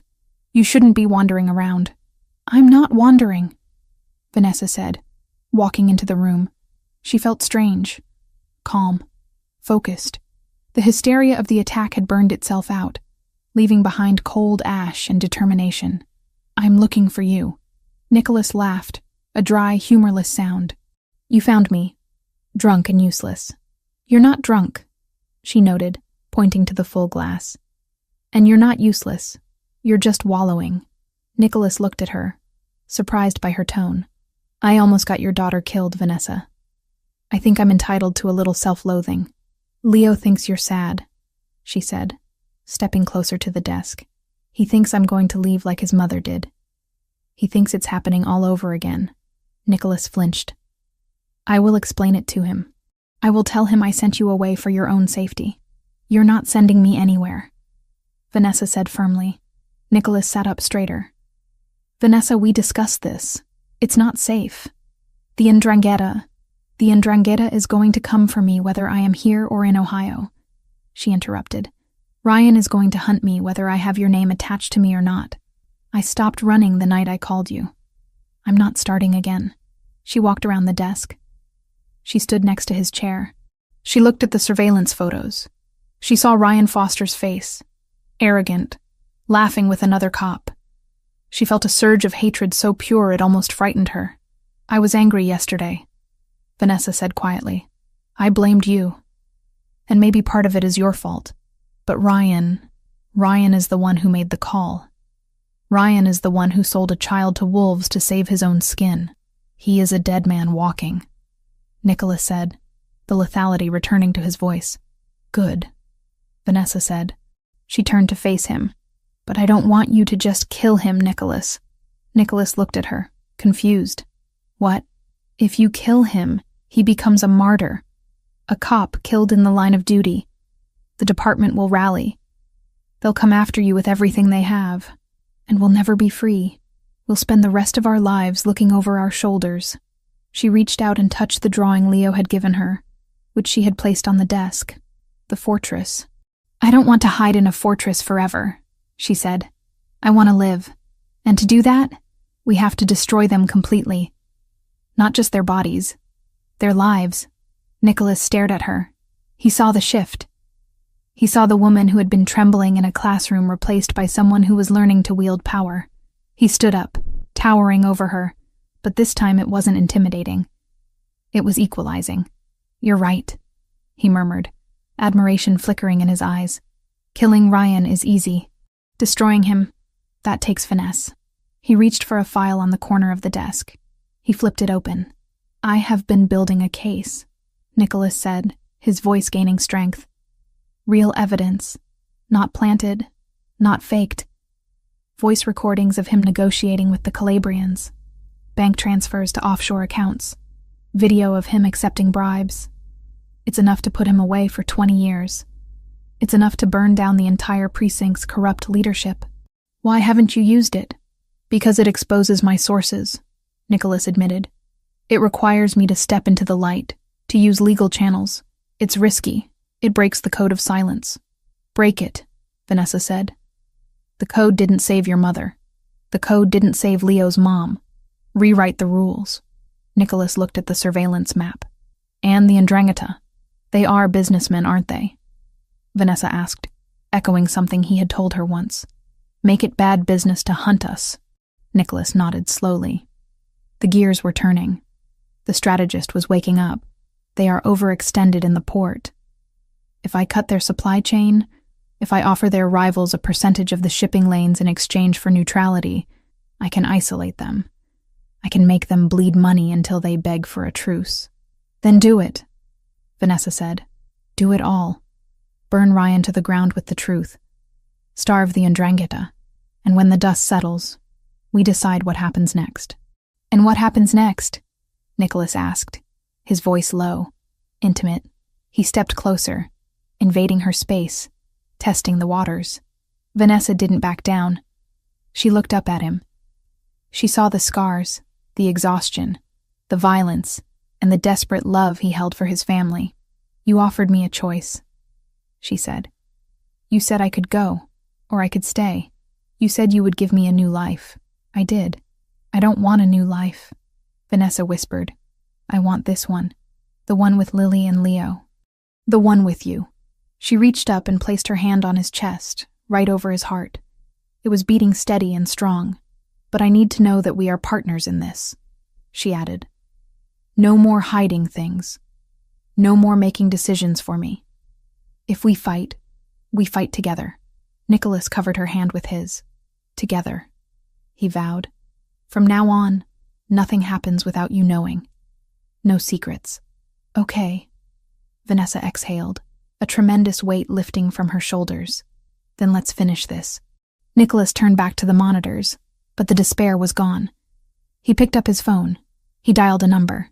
"Silvio," Nicholas said, his voice crisp and commanding. "Wake the lawyers. Call the contact at the FBI, and get the jet ready for a meeting in Palermo. We are going to end the war." He looked at Vanessa as he spoke, and for the first time in days, he smiled. It was a sharp, dangerous smile, but it was shared. They were no longer victims waiting for the blow. They were the storm gathering on the horizon. The digital clock on the wall of the secure command center hummed with a quiet, relentless precision. It was 8:59 a.m.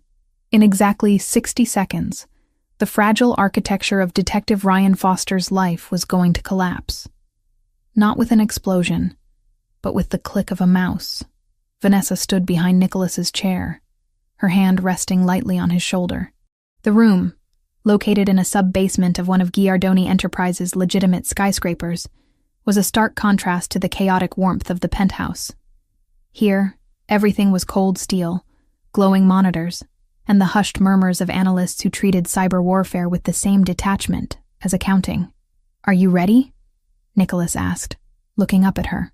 The harsh blue light of the screens reflected in his amber eyes, making them look like shards of glass. He wasn't wearing his suit jacket.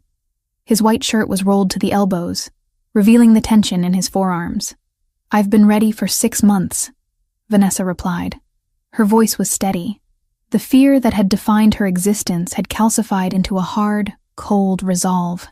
She looked at the screen in front of Silvio, Nicholas's head of intelligence.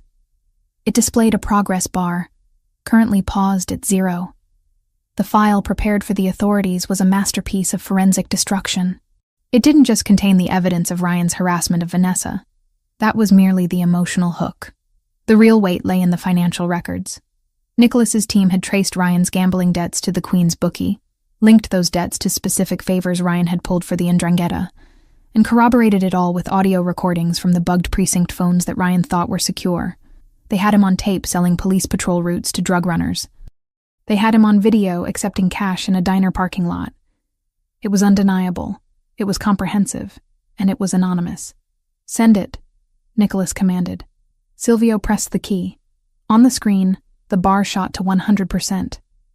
The packets of data were routed through servers in Singapore and Reykjavik before landing simultaneously in the inboxes of the FBI's Public Corruption Unit, the NYPD Internal Affairs Bureau, and the private email of a federal prosecutor known for his ruthless ambition. "Package delivered," Silvio confirmed. The prosecutor opens his email at 9:05. The FBI automated system has already flagged the keywords police corruption and organized crime linkage. Nicholas spun his chair around to face Vanessa. He took her hand. "Now we wait. It won't be long." The waiting was the hardest part, but it was also the most satisfying. They moved to a side office with a television tuned to the local news, though the real show was on a private feed Nicholas had accessed. A traffic camera positioned directly across from the 19th precinct. At 10:45 a.m., the street outside the precinct erupted. By then, a federal judge had already signed the warrants. The evidence packet Silvio had dropped into their system, leaving no room for hesitation. Vanessa watched, mesmerized, as 4 black SUVs with federal plates screeched to a halt at the curb. Men in FBI windbreakers swarmed the entrance, moving with a speed and aggression that signaled this wasn't a courtesy call. "There," Nicholas pointed at the screen. Ryan was being led out. He wasn't walking with the swagger she remembered. He was being dragged. His hands were cuffed behind his back, his jacket was torn at the shoulder, and his face was a mask of shock and fury. He was shouting something at the agents, struggling, trying to leverage authority he no longer possessed. Vanessa leaned closer to the screen. She needed to see it. She needed to see the moment the invincible monster realized he was just a man in handcuffs. As the agents shoved him into the back of the federal vehicle, Ryan looked up. He looked directly at the traffic camera, as if he knew she was watching. For a second, the old terror flared in Vanessa's gut, a phantom limb pain from a wound that was finally healing. But then she saw the look in his eyes. It wasn't rage anymore. It was panic. He was small. He was pathetic. He was gone. "He's done," Nicholas said, his voice low and final. "The federal charges carry a mandatory minimum of 20 years. With the Ndrangheta connection exposed, he'll be placed in protective custody, which means isolation. He will never walk free again. And even if he does, he will be an old, broken man." Vanessa let out a breath she felt she had been holding since December. Her knees went weak, and Nicholas stood up immediately to catch her, pulling her against his chest. "It's over," she whispered into his shirt. "Part 1 is over," Nicholas corrected gently, stroking her hair. "Now for the difficult part." Ryan was a nuisance. The Ndrangheta is a business partner, and renegotiating a partnership requires a different kind of currency. The meeting took place 2 days later in a private warehouse in the Navy Yard. It was neutral ground, a Switzerland of concrete and steel beams amidst the turf war. Nicholas had insisted Vanessa stay at the penthouse, but she had refused. They were partners, she argued. She wouldn't sit in the room, but she would be in the car, on the perimeter. She needed to know that the threat to her daughter was truly extinguished, not just delayed. Nicholas sat at a metal table in the center of the cavernous space. Opposite him sat Don Calabrese, the head of the Ndrangheta faction in New York. Calabrese was an older man, deceptively grandfatherly, with silver hair and a taste for silk scarves. He was flanked by 3 bodyguards. Nicholas had only Marcus and Silvio. "You cost me a detective, Nicholas," Calabrese said, his voice echoing in the empty space. "Foster was useful, cheap, and now the FBI is crawling all over the precinct, making my other contacts nervous. Foster was a liability," Nicholas replied calmly, his hands folded on the table. "He was emotional, reckless. He brought heat to a simple extraction because of a personal vendetta. You don't want men like that on your payroll, Don Calabrese. They talk." "He was trying to retrieve something you stole," Calabrese countered, his eyes narrowing. "The woman. We were told she had information." "You were lied to," Nicholas lied smoothly. "The woman has nothing. She is a civilian. Foster was obsessed. He used you to do his dirty work. And in doing so, he put my family in the crossfire. My nephew was in that car." The mention of family shifted the temperature in the room. Even in the underworld, there were rules. Endangering children was bad for business. It brought the kind of public outrage that politicians couldn't ignore. "An unfortunate error," Calabrese conceded, though his tone suggested he didn't care much about errors unless they cost him money. "But you have insulted my organization. You have hidden the woman. You have attacked my men. There is a price for peace, Giardoni." "I agree," Nicholas said. He reached into his jacket pocket. The bodyguards flinched, reaching for their weapons. Nicholas moved slowly, pulling out a single folded document. He slid it across the table. Calabrese put on his reading glasses. He scanned the document. His eyebrows rose. "The Newark shipping lanes?" Calabrese asked, looking up. "You are giving me access to the Newark lanes? That is 20% of your import revenue." 15, Nicholas corrected. "But yes, you get priority access on Tuesdays and Thursdays. No inspection, no questions asked. In exchange for 2 things. Name them. 1. The debt Ryan Foster owed you is considered paid in full by this transfer. You do not pursue it. You do not look for assets to seize. Done. 2. Vanessa Turner, her daughter Lily, and anyone associated with them are off limits, permanently. If one of your men even looks at them on the street, I will consider the truce broken, and I will burn Newark to the ground with your shipments inside it." Calabrese looked at the paper, calculating the millions of dollars in profit the shipping lanes represented versus the value of a single vendetta against a schoolteacher. It wasn't even a choice. It was simple arithmetic. "You pay a high price for a woman, Nicholas," Calabrese noted, a smirk playing on his lips. "Is she made of gold?" "She is the mother of the child who makes my nephew smile," Nicholas said, his voice devoid of humor.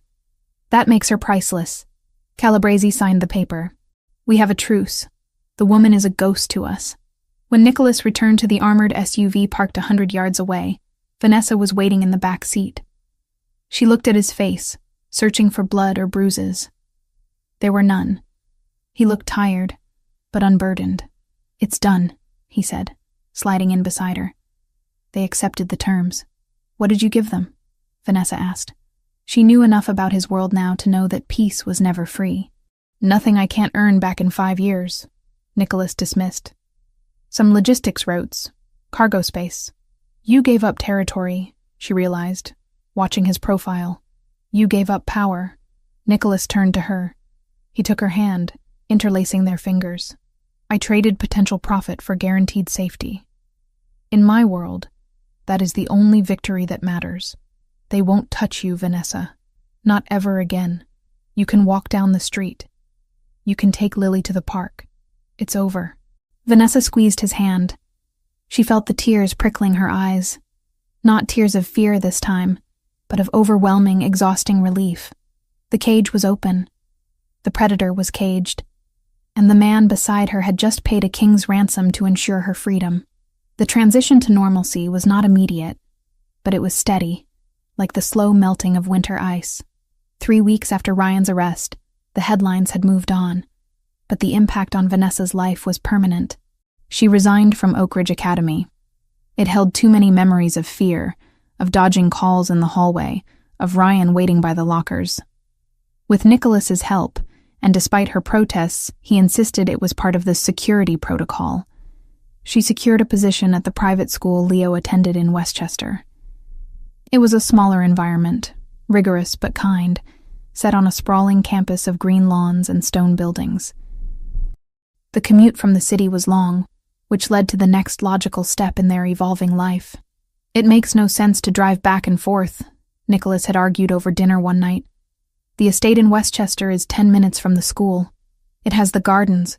It has the space." Vanessa had hesitated, guarding her independence, but Lily had cast the deciding vote. The estate had a treehouse, and Leo was there on weekends. They moved into the guest wing of the Giardoni estate as a temporary measure that everyone knew was permanent. The nightmares stopped gradually. The first week, Lily woke up twice. The second week, once. By the third week, she slept through the night, waking only to demand pancakes or to ask if Leo was coming over.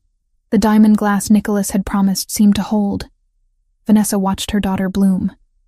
The shadows under Lily's eyes disappeared. She laughed louder. She ran faster. She started calling Nicholas Mr. Nick. And then, slipping occasionally, just Nick. And Vanessa, she breathed. For the first time in years, she breathed air that didn't taste like anxiety. She sat in the garden of the estate, grading papers for her new literature class, watching the sun set over the trees. She wasn't just surviving anymore. She was planning. She was thinking about curriculum changes, about planting a vegetable garden in the spring, about the way Nicholas looked at her when he thought she wasn't paying attention. He kept his promise of transparency. He told her when he had late meetings. He told her, in broad strokes, about the business, the legitimate side, which was growing, and the illegitimate side, which he was slowly, methodically shrinking to reduce exposure. He was keeping his word. He was building a fortress, not just of stone, but of trust. The true test came 2 months later. "Sunday dinner," Nicholas announced one morning, adjusting his tie in the hallway mirror. "My aunt wants to meet you." Vanessa froze, a coffee mug halfway to her lips. "Your aunt? The one who runs the charities?" "And the cousins, and the consigliere, and basically everyone who shares my DNA or my payroll." Nicholas turned to her, his expression serious but his eyes dancing with a hint of amusement. It is a summons. We cannot refuse. They know about me? Vanessa, you are living in the family estate. You drive my car. My nephew draws pictures of you. The family has known about you since the day I bought your debt. They have been patiently waiting for me to present you. Present me? Vanessa felt a wave of nerves. Like a debutante? Like the woman who brought the Don to his knees. Nicholas corrected, stepping closer and kissing her forehead. Wear something red. My aunt hates red. It asserts dominance. The dinner was held at the matriarch's house in Long Island, a sprawling mansion that smelled of roasting garlic and judgment. There were 30 people there, loud, boisterous, speaking a rapid-fire mix of English and Italian. When Nicholas walked in with Vanessa on his arm and Lily holding his hand, the room went silent. It was a heavy, assessing silence. Dozens of eyes scrutinized Vanessa. They looked for weakness. They looked for the gold digger. They looked for the victim. Vanessa lifted her chin. She was wearing red, a deep crimson sheath dress that fit her perfectly. She wasn't the trembling teacher anymore. She was the woman who had stared down the Ndrangheta. She squeezed Nicholas's arm, not for support, but to signal she was ready. Zia Maria, Nicholas said, approaching the formidable elderly woman at the head of the table. This is Vanessa. And Lily. The old woman stared at Vanessa with eyes like black olives. She looked at the dress. She looked at Nicholas. Then she looked at Lily, who was hiding behind Nicholas's leg. She is thin, Zia Maria declared finally. She needs to eat. The tension broke. Food was pressed upon them. Cousins introduced themselves. Lily was whisked away by a gaggle of second cousins to see a litter of puppies in the sunroom. Vanessa found herself seated next to Nicholas, navigating the interrogation disguised as small talk. She held her own. When a cousin asked about her late husband, she answered without faltering. When another asked about her intentions, she looked him in the eye and said she intended to be happy, which was a revolutionary concept in this room. Later in the evening, as espresso was being served, a man approached Nicholas. He was older, with sharp features and a suit that cost more than Vanessa's lifetime earnings. Giovanni, the consigliere, the advisor, the man who whispered in the king's ear. Nicholas, Giovanni said, nodding to Vanessa but addressing the boss. A moment? Nicholas didn't move. You can speak freely, Giovanni. Vanessa stays. Giovanni raised an eyebrow. This was a breach of protocol. Business was not discussed in front of outsiders, but he saw the set of Nicholas's jaw and decided not to push it. We have reports from the port, Giovanni said, keeping his voice low. The Calabresi family is enjoying their new access. Profits are down 8% this quarter due to the concession. I am aware, Nicholas said, sipping his espresso. The captains are grumbling, Giovanni continued, his gaze flicking to Vanessa. They respect you, Nicholas. They fear you, but they question the logic. To give up territory, to show such generosity to a rival, for personal reasons. He let the words hang there. Personal reasons. It was a polite way of saying for a woman. They worry it shows weakness, Giovanni clarified. They worry you are distracted. A man with a family is a man with a soft underbelly. A man who can be leveraged. Vanessa felt her face heat up. She was the weakness. She was the liability. Nicholas set his cup down on the saucer with a sharp clatter. The sound cut through the murmuring of the room. He turned his body fully toward Giovanni, his presence suddenly expanding, dominating the space. Weakness, Nicholas repeated, testing the word. He looked around the room. He looked at Leo, who was laughing with Lily in the corner. He looked at Vanessa, sitting beside him in her red dress, her head held high despite the scrutiny. Before, Nicholas said, his voice carrying clearly to the nearby tables, I fought for territory. I fought for numbers on a ledger. I fought because it was what my father did. And I was tired, Giovanni. I was a machine running on empty. He reached out and took Vanessa's hand, placing it on the table, covering it with his own. You look at them, and you see a vulnerability, Nicholas said, his amber eyes burning with a fierce, terrifying conviction. You see targets, but you are mistaken. He leaned in closer to his consigliere. A man who fights for money will eventually negotiate. A man who fights for land will eventually settle. But a man who fights for his family? Nicholas shook his head slowly. That man does not stop. That man does not negotiate. That man will burn the world to ash to protect what is his. The room was silent. They are not my weakness, Giovanni, Nicholas declared, his voice ringing with absolute truth.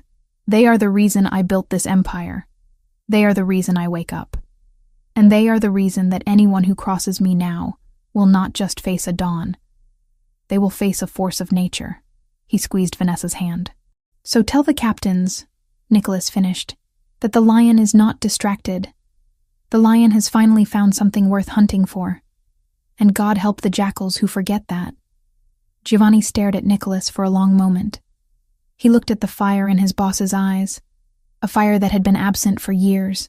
He looked at Vanessa, who didn't look away, who met his gaze with a steady, fierce intelligence. Slowly, Giovanni nodded. A look of respect crossed his face. I will tell them, Giovanni said, bowing his head slightly to Nicholas, and then, more deeply, to Vanessa. It seems the family is stronger than it has been in a generation. Cent'anni, he finished. A wish for 100 years of life. He walked away. Nicholas turned to Vanessa. The fierceness faded, replaced by a warm, intimate pride. Did I overdo it? He whispered. A little bit with the burning the world to ash, Vanessa whispered back, smiling. But I think they got the point. Good, Nicholas said. He lifted her hand to his lips, kissing her knuckles in full view of his entire family. Because I meant every word. Vanessa looked at him. Surrounded by the opulence of his ancestors, the weight of his history, and the dangers of his future, she thought about the letter Lily had sent to Santa. She thought about the dossier that had destroyed Ryan. She thought about the peace treaty bought with shipping lanes. She realized then that she wasn't just observing the power. She was part of it. She was the anchor that kept the ship from drifting into the dark. I know, she said. I'm not going anywhere, Nicholas. We burned together. And as the dessert was served and the laughter resumed around them, Vanessa knew that the war was truly over. The healing had begun. And the family, this strange, cobbled-together, dangerous, beautiful family, was finally whole. The snow fell differently in Westchester. In the city, winter was a slushy, gray endurance test, a battle against black ice and biting wind that tunneled through the avenues. Here, on the sprawling grounds of the Giardoni estate, the snow was a blanket of pristine, untouched silence. It coated the ancient oaks and the stone walls of the manor in a soft, glittering white that looked like sugar spun by a giant's hand. Vanessa stood at the French doors of the main living room, a mug of hot cider warming her hands. She watched the two figures bundled in neon-bright snowsuits running across the vast lawn. Lily, a streak of pink, was attempting to tackle Leo, who was laughing, a genuine bell-like sound that carried through the crisp air. It had been 6 months since the treaty with the 'Ndrangheta. 6 months since Ryan Foster had been erased from their lives. In that time, the estate had transformed. It was no longer just a fortress of stone and security protocols. It was a home. On the low table near the fireplace, Leo's original drawing of a black brick fortress had been replaced by a new version. The same walls traced in gold crayon, every window lit from within. The hallways, once silent and imposing, now echoed with the sound of running footsteps and the occasional bark of the golden retriever puppy. Nicholas had surprised them with last month. A bribe, he claimed, to stop Lily from asking for a pony. You're going to let the heat out? A deep voice murmured behind her. Vanessa didn't jump. The reflex of fear had finally, slowly, been rewired into a reflex of comfort. She leaned back, feeling the solid warmth of Nicholas's chest against her back. His arms came around her waist, resting easily, familiarly. I'm watching the war, she said, nodding toward the window where a snowball fight had escalated into tactical warfare. Leo has the high ground. He learned that from you. He learned the aim from Marcus, Nicholas corrected, resting his chin on the top of her head. And he learned the mercy from you. Look, Vanessa watched as Leo, having cornered Lily near the fountain, dropped his snowball instead of throwing it, allowing her to escape with a squeal of triumph. "They look like siblings," Vanessa whispered, the observation tightening her throat with a sweet ache. "They are," Nicholas said simply. "Blood or not, they are family, just like us." He turned her around in his arms. 6 months had changed him too. The sharp, predatory edge was still there. He would always be the Don, the man who commanded armies, but the constant grinding tension was gone. The shadows under his eyes had lifted. He smiled more. He cooked more. "Are you ready for tonight?" he asked, brushing a stray lock of hair from her forehead. "Christmas Eve with 30 Italians?" Vanessa laughed. "I think I'm finally getting the hang of it. Zia Maria actually complimented my risotto last week. She said it was edible, which I'm told is high praise. It's the highest honor she can bestow." Nicholas grinned. "But I meant, are you ready for the library dedication?" Vanessa's smile softened. The library. It had been her project. Her way of carving out an identity that wasn't just the boss's girlfriend. With Nicholas's funding and connections, she had rehabilitated a derelict community center in the Bronx, turning it into a state-of-the-art literacy center for at-risk children. It was her way of fighting back against the darkness she had glimpsed, by lighting lamps for others. "I am," she said. "It feels right. To use all this," she gestured to the opulence around them, "for something that lasts." "You are building a legacy, Vanessa," Nicholas said seriously. "More than I ever did with shipping crates and contracts." The evening was a blur of gold light and laughter. The library dedication had been a success, attended by local politicians who were smart enough not to ask where the funding came from, and by families who just wanted a safe place for their children to learn. Vanessa had spoken, her voice clear and strong, no longer the whisper of a victim. Now, back at the estate, the real celebration began. The great hall of the manor was dominated by a 20-foot Christmas tree, a behemoth of fir that smelled of pine in winter. It was decorated with heirloom glass ornaments that had survived 3 generations of Giardoni history, interspersed with paper snowflakes Lily had cut out in school. The mixture of priceless antiques and kindergarten crafts was a perfect metaphor for their life. Dinner was a feast. 7 fishes, pasta, wine that flowed like water. Leo and Lily were vibrating with sugar and anticipation, their eyes darting to the pile of presents that had magically multiplied beneath the tree. "One present tonight," Nicholas announced, tapping his glass for attention. "The rest wait for Santa in the morning." "Please, Uncle Nick, just the big one," Leo begged, pointing to a suspiciously bicycle-shaped box. "Patience is a virtue, Leonardo," Nicholas said, though his eyes were twinkling. "Open the small blue ones." As the children tore into the wrapping paper, revealing matching leather-bound sketchbooks for Leo and a set of paints for Lily, Vanessa slipped away to the kitchen to check on the dessert. She leaned against the marble counter, closing her eyes for a moment, letting the sounds of joy wash over her. It was a stark contrast to last Christmas, which she had spent in the drafty Queen's apartment, counting pennies to buy Lily a doll from the discount store, terrified that Ryan would show up drunk at the door. Hiding? She opened her eyes. Nicholas was standing in the doorway. He had loosened his tie and rolled up his sleeves. He looked devastatingly handsome and completely at peace. "Just absorbing," she said. "It's a lot. In a good way." He walked over to her, but instead of taking her in his arms, he held out a piece of paper. It wasn't official stationery. It was a piece of construction paper, folded into a crude square. "I found this," Nicholas said, his voice thick with an emotion she couldn't quite place. "It was tucked into the branches of the tree, near the top. Marcus had to get a ladder to retrieve it." Vanessa took the paper. She recognized the handwriting immediately. It was stronger now, less wobbly than it had been 6 months ago, but unmistakably Lily's. "Dear Santa, thank you for the castle, and for the dog, and for making the bad man go away forever. You did a really good job. I don't need toys this year, but Leo really wants the bike, please. I just have one wish. Please make Nick stay. I know he is the boss of everything, but I want him to be my dad. Not a pretend dad, but a real one. And please make Mommy keep smiling." She looks like a princess now. Don't let her be sad again. Love, Lily. P.S. I left cookies near the fireplace. The dog might eat them, though. Vanessa read the letter twice. The first time, her vision blurred. The second time, a tear splashed onto the paper, right over the word Dad. She asked for me to stay, Nicholas said, his voice rough. As if I would ever go.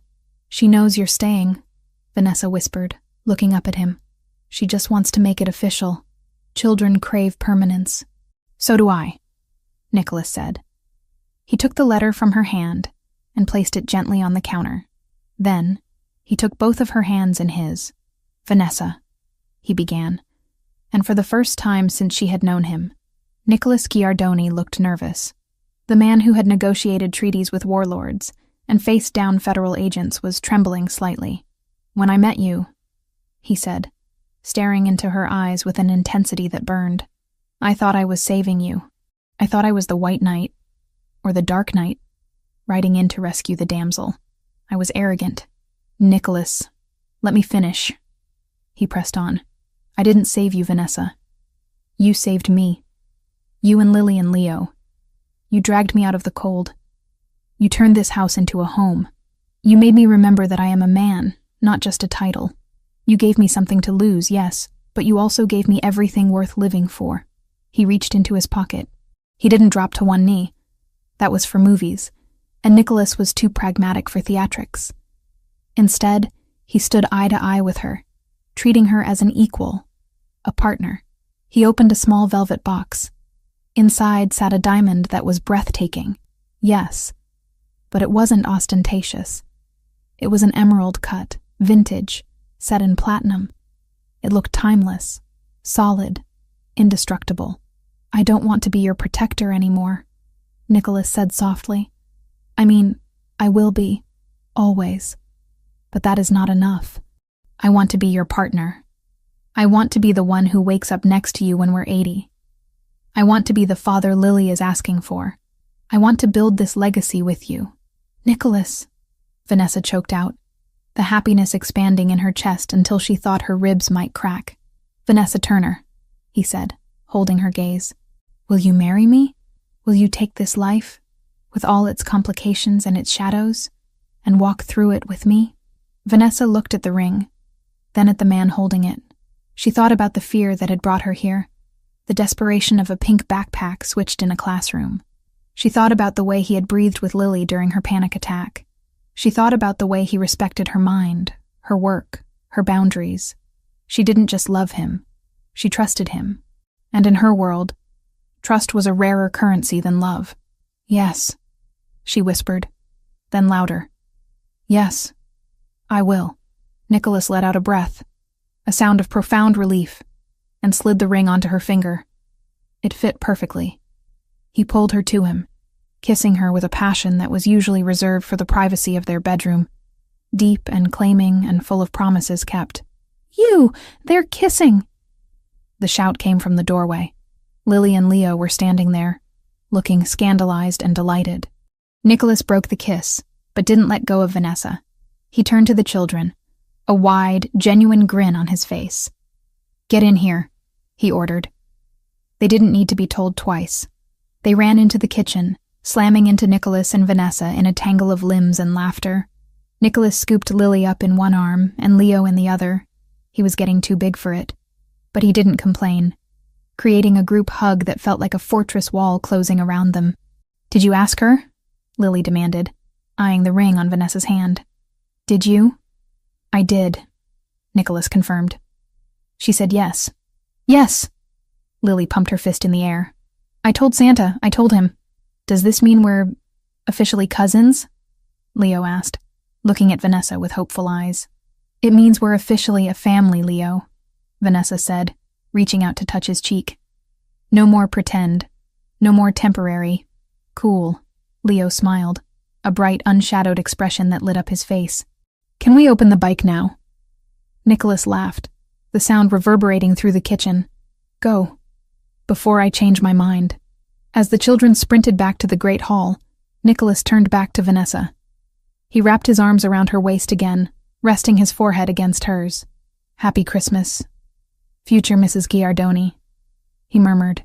Happy Christmas, Nick, she replied.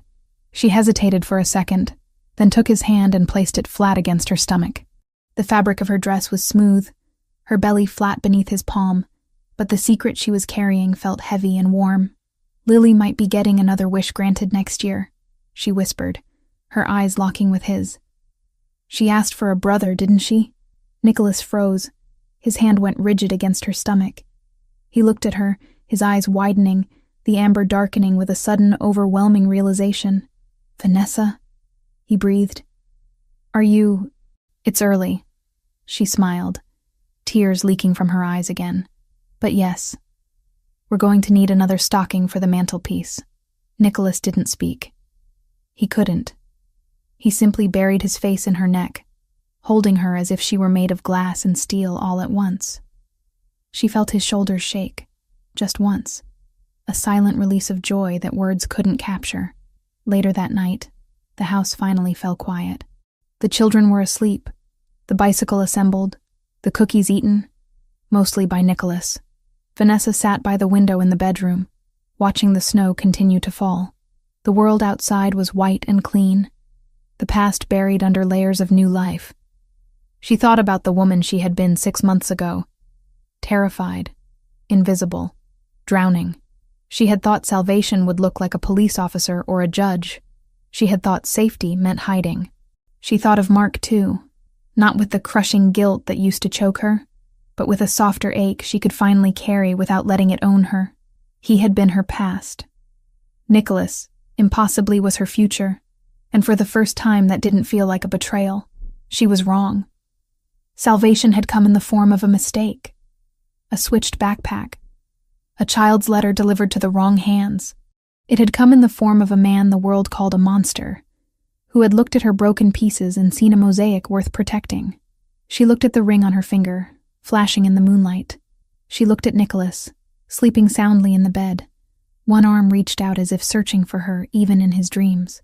Courage, she realized, wasn't about not being afraid. It was about accepting the hand extended to you, even when it came from the shadows.